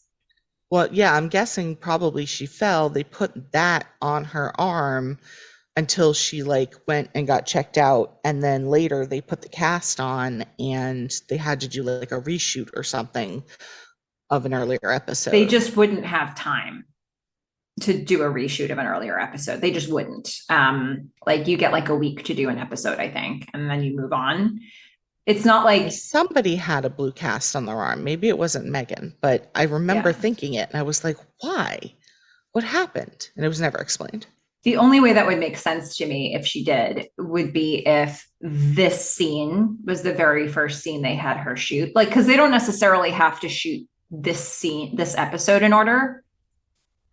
So like there could be scenes from the end, or they could have one location and they just shoot all of the scenes in that location on a day, and then they move to the next location. And it doesn't matter if that's not in order in terms of how we're going to see it. Yeah.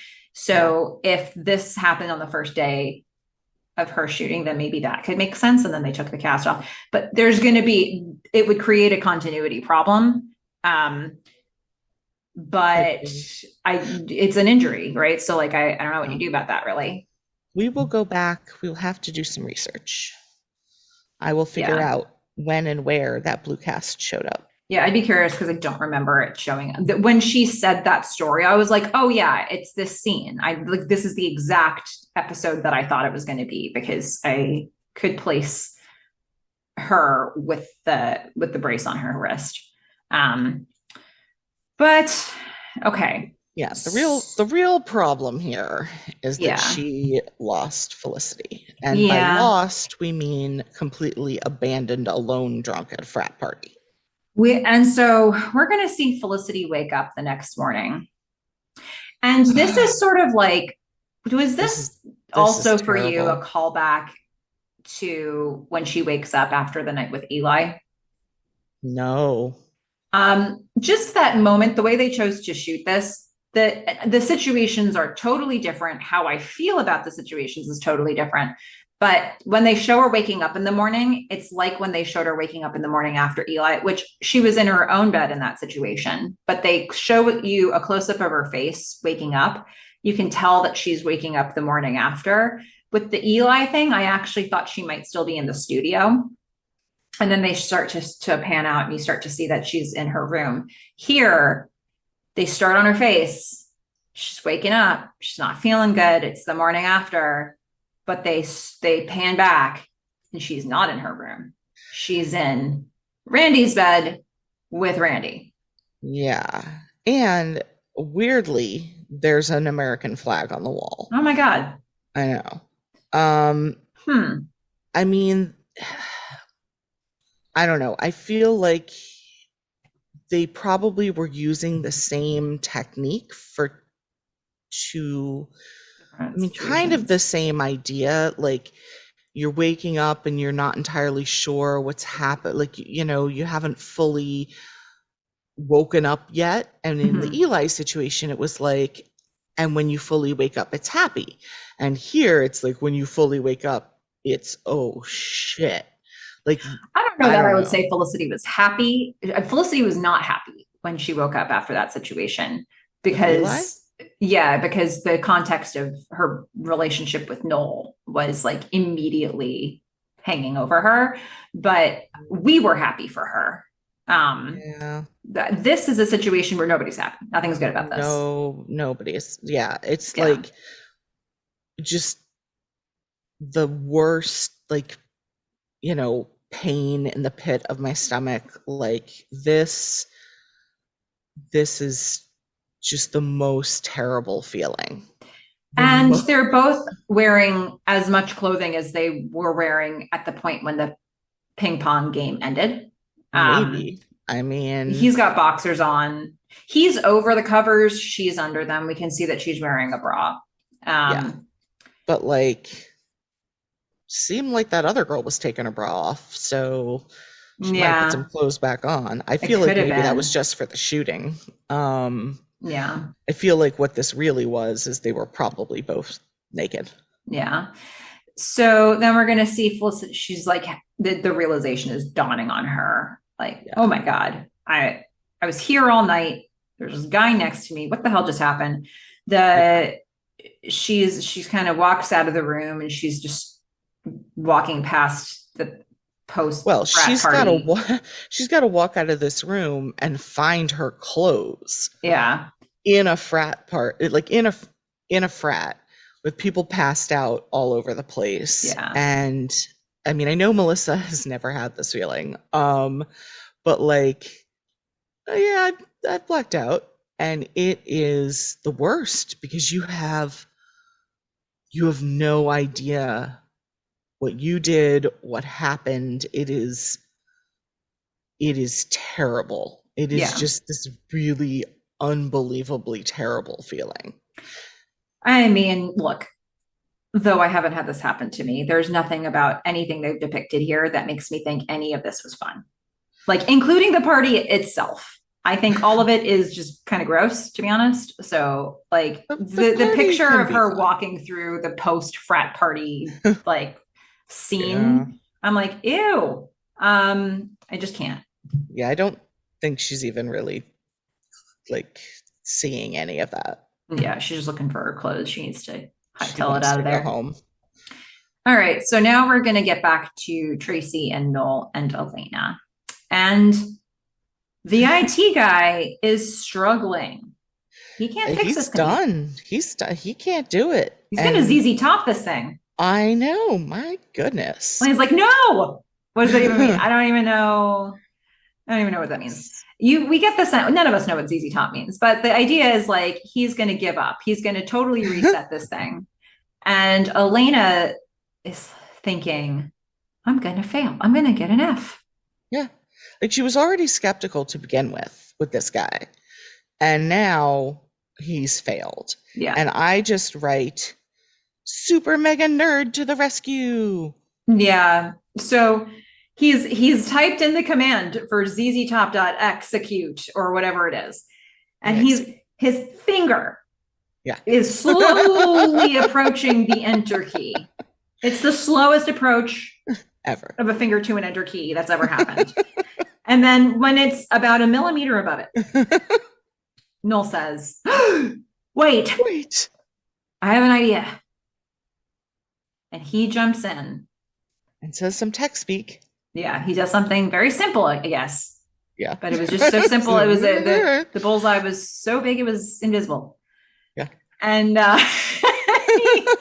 he does something and he fixes the computer. Yeah, done. Comes Yep. right back. And Elena's like, wait, I can get my computer? I can get my paper? And I was like, yeah. And Tracy's just gonna like be a swingman there. He's like, this guy's good. Yeah, he's really just rubbing it in the IT guy's face. He's like, he's good. You face it, he's good. Hype man in the house. Yeah, it's have a friend who talks you up the way Tracy talks up Noel. Yes. So then now Poor IT guy is having the real blow. an existential crisis. I lost touch with the flow. Yeah. I got too arrogant. Yeah. And now it's with Noel. Yeah. Noel is in touch with the flow. Sure is. He welcomes Noel to the team. He's like, oh, what can I say? But welcome. You're hired. Yeah. That's it. And then he tries to do that Star Trek hand signal. Yeah. And Noel stands up. He's like, I don't do that hand signal. And this guy's like, oh. It's like nothing good came out of today for that poor guy. Like this is power totally shifted. Yeah, it really did. Oh my goodness. Fish. Yeah. So then Melissa had to look away from the screen. Felicity has not only found her clothes, she's found a jacket. And she's walking down the street. And unfortunately for Melissa, she leans over a trash can. She doesn't actually do anything, but there is the implication of her not feeling so well. And then she stands up and she keeps walking. Okay. That's the whole scene. That's good to know. Why we needed that? We didn't. So now we're going to cut to everybody except Ben being at the apartment. And which is probably very important that he's not there. Also Javier's not there. So everybody else is at the apartment. Felicity they're talking about her. Felicity returns. Felicity looks so bad. Like, I don't know what they did to her eyes, but like she has these like dark rings around her eyes and she looks hungover and she just looks like death standing. Yeah, that's what that looks like. So they find out she doesn't know what happened. Yeah. Somebody said, "Did you have fun?" She's like, she doesn't even answer. Yeah. Um, then Meghan blames herself audibly to the room, and Felicity's like, "Look, it's not your fault." Well, she's like, Like, if Julie isn't my fault, then like this isn't your fault. Incorrect. I don't agree. Yeah. Yeah. I think, look, yeah, Felicity's a grown person, and yeah, she should take some accountability for not putting herself in situations. She could have said no at any point during that party Yeah. before it got bad. So yes, right, there is that. But hey, friends, Yeah. don't do Don't do this. this. Like, Yeah. don't do it. That was shady. So Yes. And I definitely put this more on Meghan than I do on Molly because, again, who's Molly? yeah. Although I put it on Molly too, though. I mean, yeah, Megan's sort of like taking Felicity under her wing and has more of an ownership there. But I think that Molly was sort of like there was a fork in the road when Molly showed up during that ping pong game. And when she said, I don't want to play, fine, don't play. Maybe try to Don't steer leave. Felicity out of it. Like Yeah. that was an opportunity for you to be like, remember, you have that thing too. Yeah, but Like, let's I don't know. The go. sense that I get from Molly is that she's a little like a spiritual Natalie. Like, Hmm. there are just those people who are like, it's gonna work out, and like, I'm not gonna take care of other people, like, it's all gonna be fine. Like, and like, Meghan is not that person, and Felicity's not the person, but like, Molly, I don't get the sense that she's necessarily not that person. Mhm. And like, you don't leave someone with that person because they're definitely ditching whoever they're with. Okay. All right. So that's Molly. Yeah. But so now Felicity goes into her room. Everybody else is hanging out in the kitchen. Was that? Somewhere. And Yeah. Molly is the person who's going to go in to comfort Felicity of all people. And Every dang single it. other person in that apartment knows Felicity better than Molly, but Molly is the one who jumps in there. Yeah. And And dang it if I don't like the feather now. I don't know. oh my God. I know. Well, there I you was have like, it. really? Really? Okay. Okay. All right. I like the feather. I like the whole outfit. I thought She's she looking looked great. pretty. Yeah. Yeah. Um, Molly is going to comfort Felicity with really the kind of the only tool she has at this moment. So she says, I'm going to give you a bindi. No. It's what did you say it does? She's for self-acceptance, which I thought was like the perfect thing. Okay. So f- and she doesn't ask Felicity what happens, but I just think the way she approached this, Felicity just feels compelled to tell her. So she's Yeah. like, I just woke up in some guy's bed. Completely And blacked out. Molly says, like, what happened? And she's like, I don't know. Yeah. And And she what I love said, about Molly is there's no judgment. well, she just gave a prayer for Zero. self-acceptance of all things, right? So, Yeah. that I like that she stays consistent there. Felicity says, what do I tell Ben? Yeah. And Molly, I thought this was kind of like a sweet sequence that happens here where Molly says, well, sometimes it takes a minute for the bindi to work its magic. And then Mhm. the phone rings and Elena comes in with the phone and it's Julie. Yep. Julie called and Elena immediately hands the phone to Felicity. We don't hear anything that Julie says. This is the scene that I was talking about. Yes, when we talked about the last episode. We don't hear anything Julie says, but the sense is that Julie is reassuring Felicity. Yeah. And Felicity, she feels awful, but you can see her face brighten Yes. by just talking to Julie. Yeah. And I mean, Felicity says that Julie's okay. Yeah. She's like, Julie, I was so worried.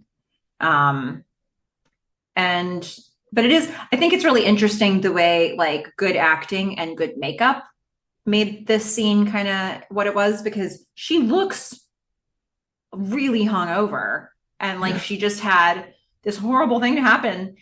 And then just to like through that, it's like when you see the first ray of sunshine come through after a storm, Mm, it that was her face to me. yeah. It's like you Yeah. don't even know that the storm is over, but there's that ray, and that was nice. It just, you hope that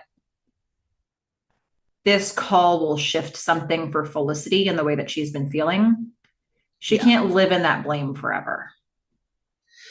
Yeah. I mean, that's one storm. She's got a whole other storm now that she has to deal with. Yeah, she But really does, um like unfortunately. all of the things that have been going on that led her to that moment, um, you know, that storm is beginning to clear itself up. And I do wonder because I remember either we were reading somewhere or I don't know if we when we found out, but we found out that there was supposed to be a rape story with Carrie Russell. I But think that was supposed to be senior year. yeah, okay. So I thought it was season 4, and I was like, is this it? Um, so I'm No. assuming she didn't sleep with the guy because had she slept with the guy, like that does not seem consensual. Although if he was also blacked out, did they rape each other? Like I don't know what's gonna happen here, but I assume they didn't sleep together. Well, we're going to deal with that I in the mean, next we have episode. to. I Yeah. assume we have to. Yeah, they kind of that's what they've set up for us to deal with next time. So, um we're going to go back to the documentary style, and Javier's getting nervous. He's at the place where he's supposed to do the test, and Sean is gonna push Ben into delivering sort of a gift of sorts or some news to Javier that might reassure him or make him feel better. Yeah. Turns out Ben is gonna vote. And Well, he's he got at the least paperwork. registered. Mm-hmm. At least he registered. At And he least there's that. says to Javier, "Oh, you inspired me." And I love Javier here. He just gives Ben this big hug and he like does these little punches Mm-hmm. on his shoulder. He's like, "Oh, you made me feel so better, like so much better." Yeah. And then Javier's juiced up and he's ready to go take that test. He Yeah, passes his test. but I mean, this is documentary style. Like, I really don't think you can film I someone would agree with taking that. the citizenship I test. think this is a product of like, well, we're doing this device, so we have to cover something like this, but I don't think you'd be allowed to. No, like plenty of people. He could have filmed the ceremony. There's no problem with Sean filming the ceremony. Plenty of people do that. Mm-hmm. But the test, the actual test, probably should have been non-documentary. And also, if the idea is that it's going to be commercialized and you're going to sell it, why would they want people? It would be like, like, why would you want? It's the equivalent of people buying tests on the internet. It's like, well, can't use those questions anymore. Yeah. I mean, in all fairness, it was like 2 questions, but still, Yeah. I don't feel Well, like he's it's probably enough. there for the whole thing. But we saw 2 questions. But the last question was one about the Civil War. And Javier's like, oh, uh-oh. And then he looks at the camera. He's like, got this. Nailed it. Um, so we're then going to see just a little piece of the ceremony itself. And Javier's got this whole community of people that know him there who are supporting him. Um, and Felicity walks in. And Ben's like, "Oh, I wasn't sure if you were going to make it. Like, I heard about last night, how you're feeling." He knows that there was a party. Hmm. He doesn't know about all the other stuff that just happened. And Felicity doesn't tell him. And so, but Ben also knows that Julie called. Hmm. He's like, "Do you feel better?" And Well, he also asks, you know, you know, were the drugs hers? And Felicity was like, nope. So that's still the mystery. Except Felicity is just like, someone must have just left meth in their closet. I that must be mean, it. like Yeah. you do. Hmm. But Ben can tell that there's something going on because he does ask. He's like, are you okay? Because Felicity just has this stare. Like Yeah. she's not really engaging. And she continues to have this stare. Ben is like behind her, like smiling at Javier, and she's just staring. Yeah. You should be stacking, but you're staring, as Danny said in season one. Right. Anyway. Call back. Yeah, you like that? I Just liked came it. to me. So, yeah. Um, it's a hot mess. So we're gonna have another fun episode next Mhm. time. Yeah, we have some things to work through. But in the meantime, Fish, you know what time it is? It's time for the You're the Worst segment. Ooh, that was a good one. Who's the worst? Um, it's Meghan. Oh, Yeah, Meghan, you're the worst. Remember that friends don't let friends drunk dial thing? Guess what else friends don't let friends do? They don't let them black out drunk. mhm. Like, okay, fine. You need a list of other things. They don't let them play strip ping pong with strangers. Go anywhere near a frat party alone. Drink more. Go off alone with Randy, Chad, Trent, Brandon, Brody, etc. Mhm. Felicity woke up missing clothes in a stranger's bed, still in the frat house, with no idea what happened. Just sit with that a minute. She had to find her clothes and her way home with one hell of a hangover.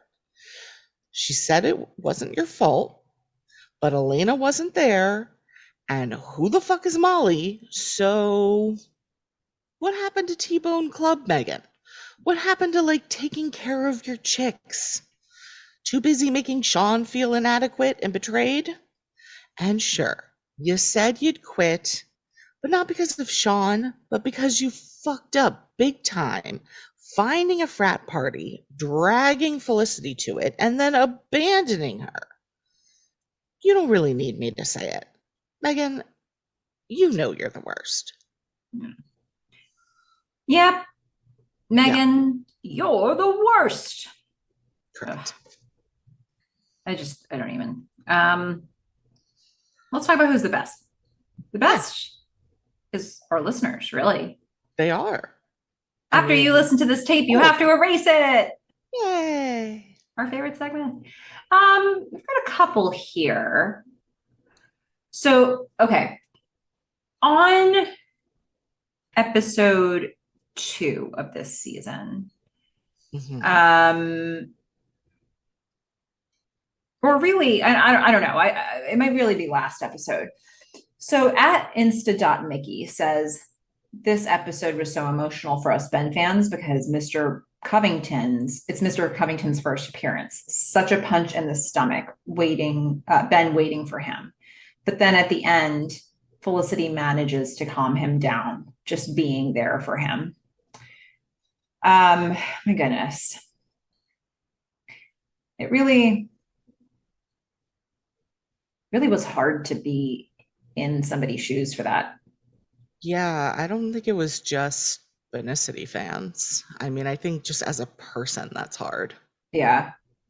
And just to see the physical form of a person we've heard stories about this whole time, like the lore of Ben's dad is strong, has been since Yeah. season one. Every single thing we have heard about Ben's dad has been not great, except when Felicity ran into him at the grocery store once. And Ben's like, yeah, well, he makes a good first impression. That's it. That's the only good thing we've ever heard about Ben's dad.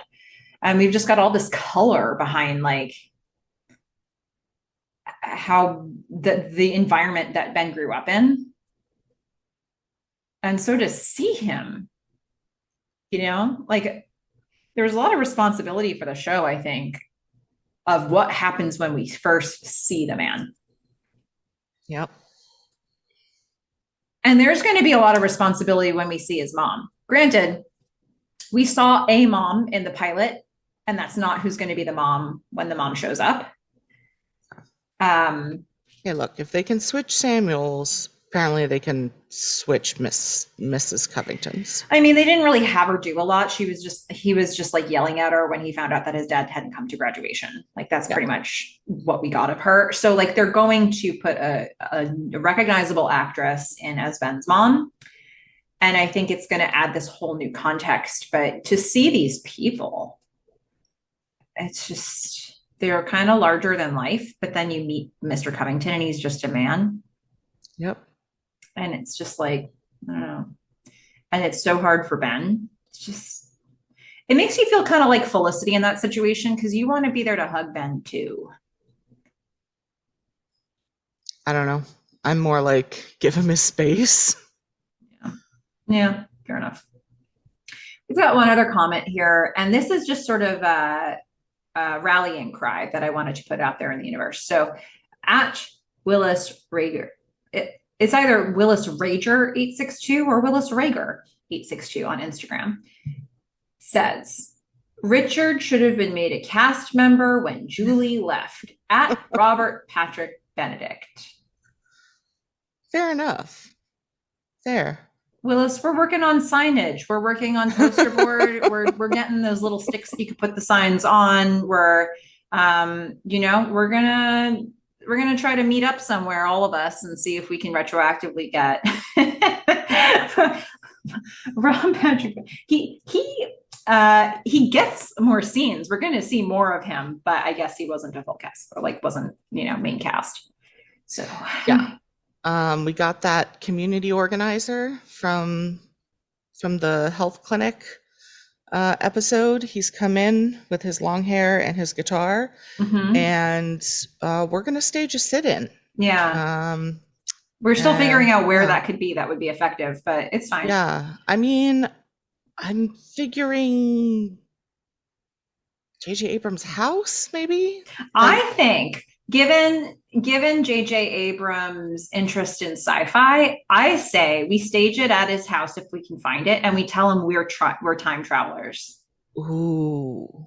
That's gotta make a dent. But do we come from the past or the future? Like, has this just happened for us?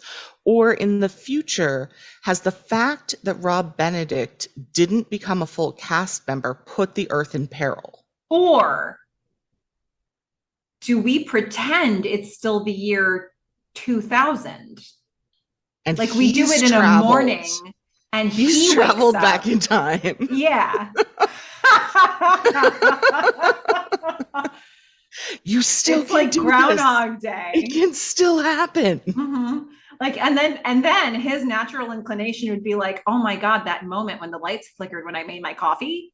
Yeah. Was that this? Okay. All right. We got a plan. It's a loose plan. I'm going to say it's a quarter baked, but we need you listeners to jump in and let us know, like, let's add some detail. Yes. Add detail to the plan, but we want to be very clear. Do not actually show up at this man's house. Yeah. That is not what we're advocating. If you find out where he lives, don't put it on the internet. Don't put it on the internet. Don't we are put not it publicly. Yeah. Yeah. We love Felicity. Mm-hmm. We are not encouraging her or any other stalker-like tendencies. Don't do that. It's just like you to be cynical. It's fine. It's fine. Okay. Oh my goodness. But I think there's a possibility we're going to reverse our roles here. We need to rate this episode, Fish. We do. Yes. Do you want to jump in first? Okay. Well, I like the stuff with Javier and Ben. Mm-hmm. I thought that was cute. I liked the inspiring speech and, Ben registering to vote and all that kind of stuff. Um, I clearly thought it was terrible what happened to Felicity, but it's also something that happens. Mm-hmm. So I kind of like that they covered it. And I'm going to be real interested to see how they continue to cover it in the next episodes. Mm-hmm. Um, I'm kind of hating myself for it, but I'm like, I still don't accept Molly as like a member of the group, but she is growing on me. Like, I think, she's possibly a drug addict who abandoned Felicity and then gave her a bindi that is like magic, which we all know how I feel about magic. But And then Julie called. I know. Yeah. I mean, she definitely gives me clove dust vibes, and I don't like that. Um, but yeah, I don't know, as like an overall episode, like I had a lot of issues with like the timeline, and I don't know, there were some very nice sort of zingers that went back and forth with the whole, Noel IT guy, the Force, Elena paper stuff. Um, Fashion was on point. I did love that. So it definitely gets a boost for that. And the Meghan and Sean stuff, I don't really know what to do with in this one. Mm-hmm. Um, I don't know. I feel like she's just gonna quit. Uh, and they will have resolved it for no reason. So I I'm glad they covered this with Felicity, but I still don't like it. Mm-hmm. So I am gonna give it like a 5.5. And that's like boosting it significantly for the fashion. Okay. Interesting. Because, okay, so I'm rating this one in the unit of Jello shots. All right. I mean, it's unfortunately a sad unit of measurement in this. However, in the real world, I just want to like re-emphasize this. They're delicious. Mm-hmm. Okay, Yeah. well, there's that. Yeah. I struggled to find the unit of measurement that I cared about in this episode, to be honest with you, and that's where I landed. So I actually rated this one at a 5.6 out of 10, Oh, which wow. is, I thought you'd be a lot higher because you laughed a lot during this episode. And I thought you were really enjoying it. And then it turns out that we're practically at the same score here. So Yeah. um, I thought while I was watching it that they're probably doing what they're doing pretty well. I just don't like it. Yeah. Um, any of it. So, like, basically, if we boil this down to every venue we're exploring here, I'm just not interested. So, I had to sort of weigh that against, like, do I think they're doing it well? Do I think somebody who is interested would think it's good? So, I think this is more than middle, right? But not by much. Um, Get dinged for showing us somebody puking when they don't need, like, they don't need to show us that. Okay. They don't need to show us this universe. And I it's can't. true. They don't need to show us that, but We know she's hungover. yeah, it is My reality. God. Uh, so, so there's that. I think they had a lot of good dialogue. I think they had a lot of good, fun little quotable lines. Yeah. I think I've got China is like, I don't even know how you come up with something like that. A lot of the stuff that Noel says, the line Elena, like, it's murder if you don't. I mean, there's so many good lines here. I think that they're setting up for some real interesting stuff with Felicity and Ben because, you know, does Ben need somebody else getting drunk and having to apologize to him about things that they did while they were drunk right now? I don't know. Right. I mean, this was like another side of the alcoholism, right? The blackouts. So it's like interesting that this is now she just experienced with him what it's like for him to be on the receiving end of news like this. So it's like, now what? So there's all that. I I just I don't know. I feel like this is an episode that maybe other people might rank higher. There might be people who watch this who thought it was really funny or who thought there was some really good stuff that happened here. I thought you'd be one of those people, but we landed in roughly the same place. Yeah, I mean, I it's not that I didn't care. Um, I mean, I cared about like what was happening to Felicity, but we haven't seen them actually dealing with that, and the rest of it was like a little fluff. I mean, yeah, it was funny, but it was kind of fluff. Mm-hmm. So, like, did it really move the plot forward that Elena got her paper back? Like, no, they just created that whole thing for the episode. Yeah. You know, I mean, we got the call from Julie, and Julie's like, I cared about the fact that like Felicity was blaming herself, but there was just so much that was like the continuity issues, the like, who is Ben? Mm-hmm. The like, what's up with Molly? The, you know, just the bad feelings that come with an episode like this. Yeah. Yeah, I don't know if I want to call it a theory that I'm going to put it out there. I mean, and because when it comes to theories, there's, there's you know, relativity and in then the there's one this you're one. about to say. Yeah. Just trying to give us opportunities to practice using this in the real world, guys. Yeah. So I feel like if I sit here right now and I try to get an overall sense of what I'm going to say about the coming episodes of season 3, I feel like there are a lot of characters that we might say, wait, are they this or are they this? Like, who is this person? Are they this version that we saw here or this version that we saw here? I have a suspicion that we're going to say that about a bunch of people here.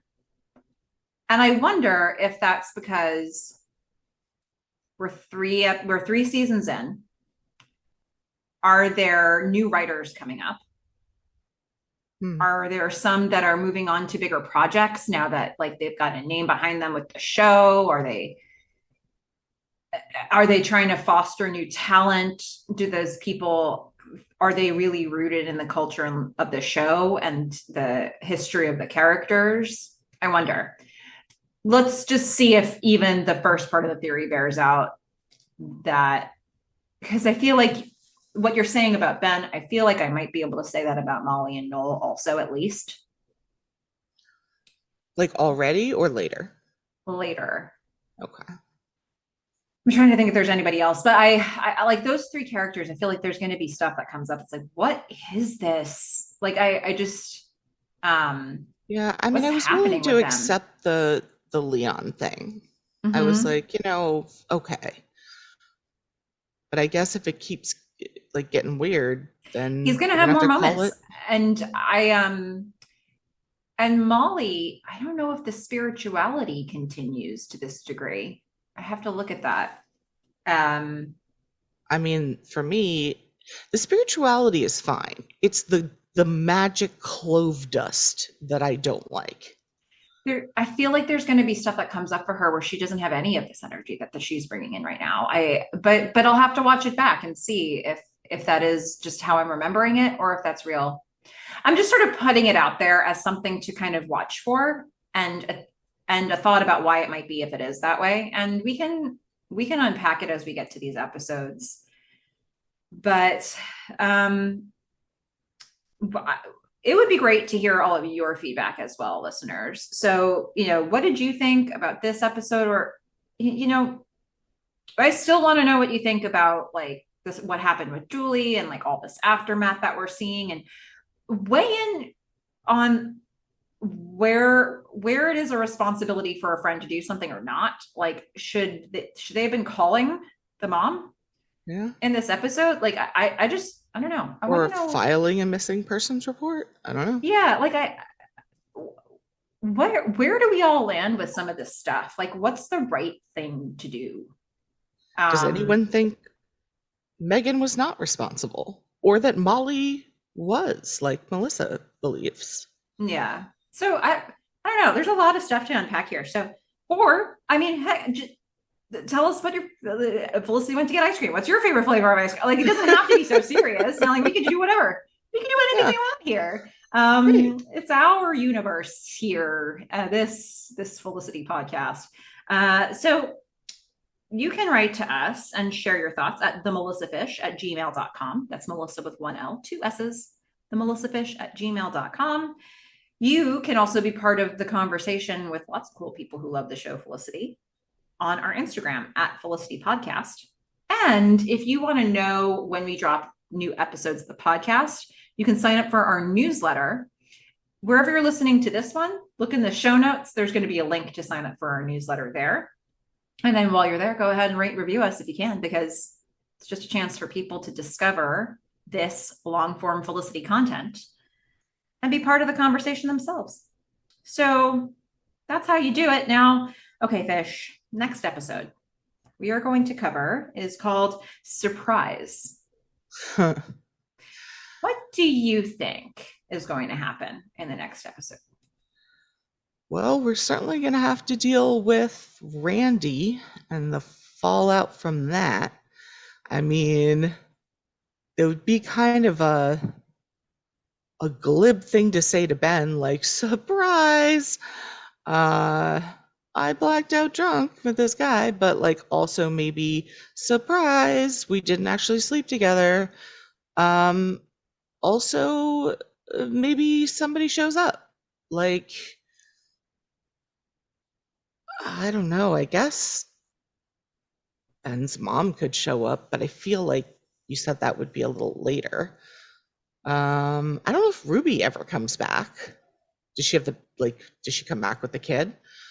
Um, I don't know. I feel like there's all kinds of things that Wow. could be like a surprise. That's fun. One word just got you going in all kinds of directions. I know. Anybody could show up and it seems to fit. Yeah. I mean, it seems to fit like a bunch of people could show up and also news could be revealed that wasn't known, Okay. otherwise known as, a surprise. So literally any plot twist at all.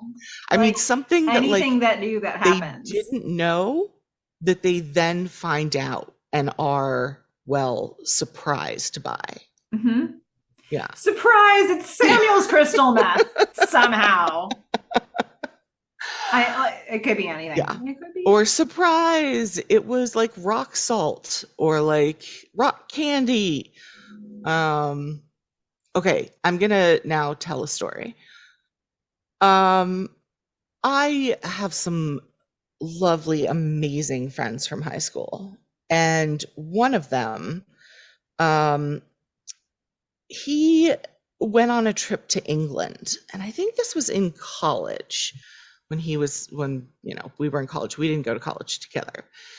And he bought some loose leaf tea while over there, quite a lot of loose leaf tea, but he didn't want to pack the boxes. And so he put the loose leaf tea in plastic bags, large plastic bags, and then put them in his luggage and flew back to America. And I love him. Um, his bags were opened, and and as he relays this story, he says, he got some questions about whether or not he was transporting like quite a lot of illegal drugs. And he was like, no, it's just tea. And there were multiple security guards surrounding him, and they all just look at him. And then one of them walks over and picks up one of the bags and opens it and smells it and looks at the rest of them and says, it's tea. So look, maybe it's not meth. Maybe it's rock candy. I'm just saying it could happen. It could. Okay, we might be looking at this all wrong. All wrong. Thank you for sharing that. That's I think an important thing for all of us to consider. Don't just jump to conclusions. Don't jump to conclusions. Yeah.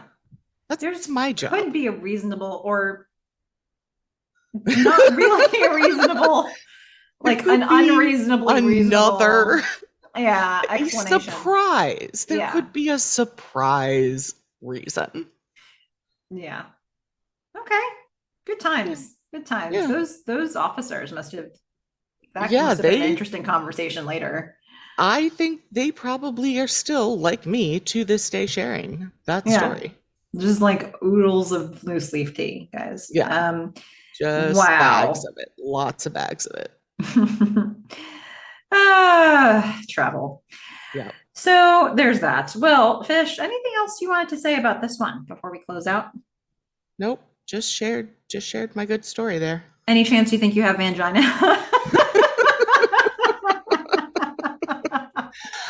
I think I would know, and also it sounds kind of painful. It sounds awful. Yeah. All right. Well, until next time, Fish. Don't hook up with Ben while I'm gone. I'm a fish. Bye. Bye, everyone.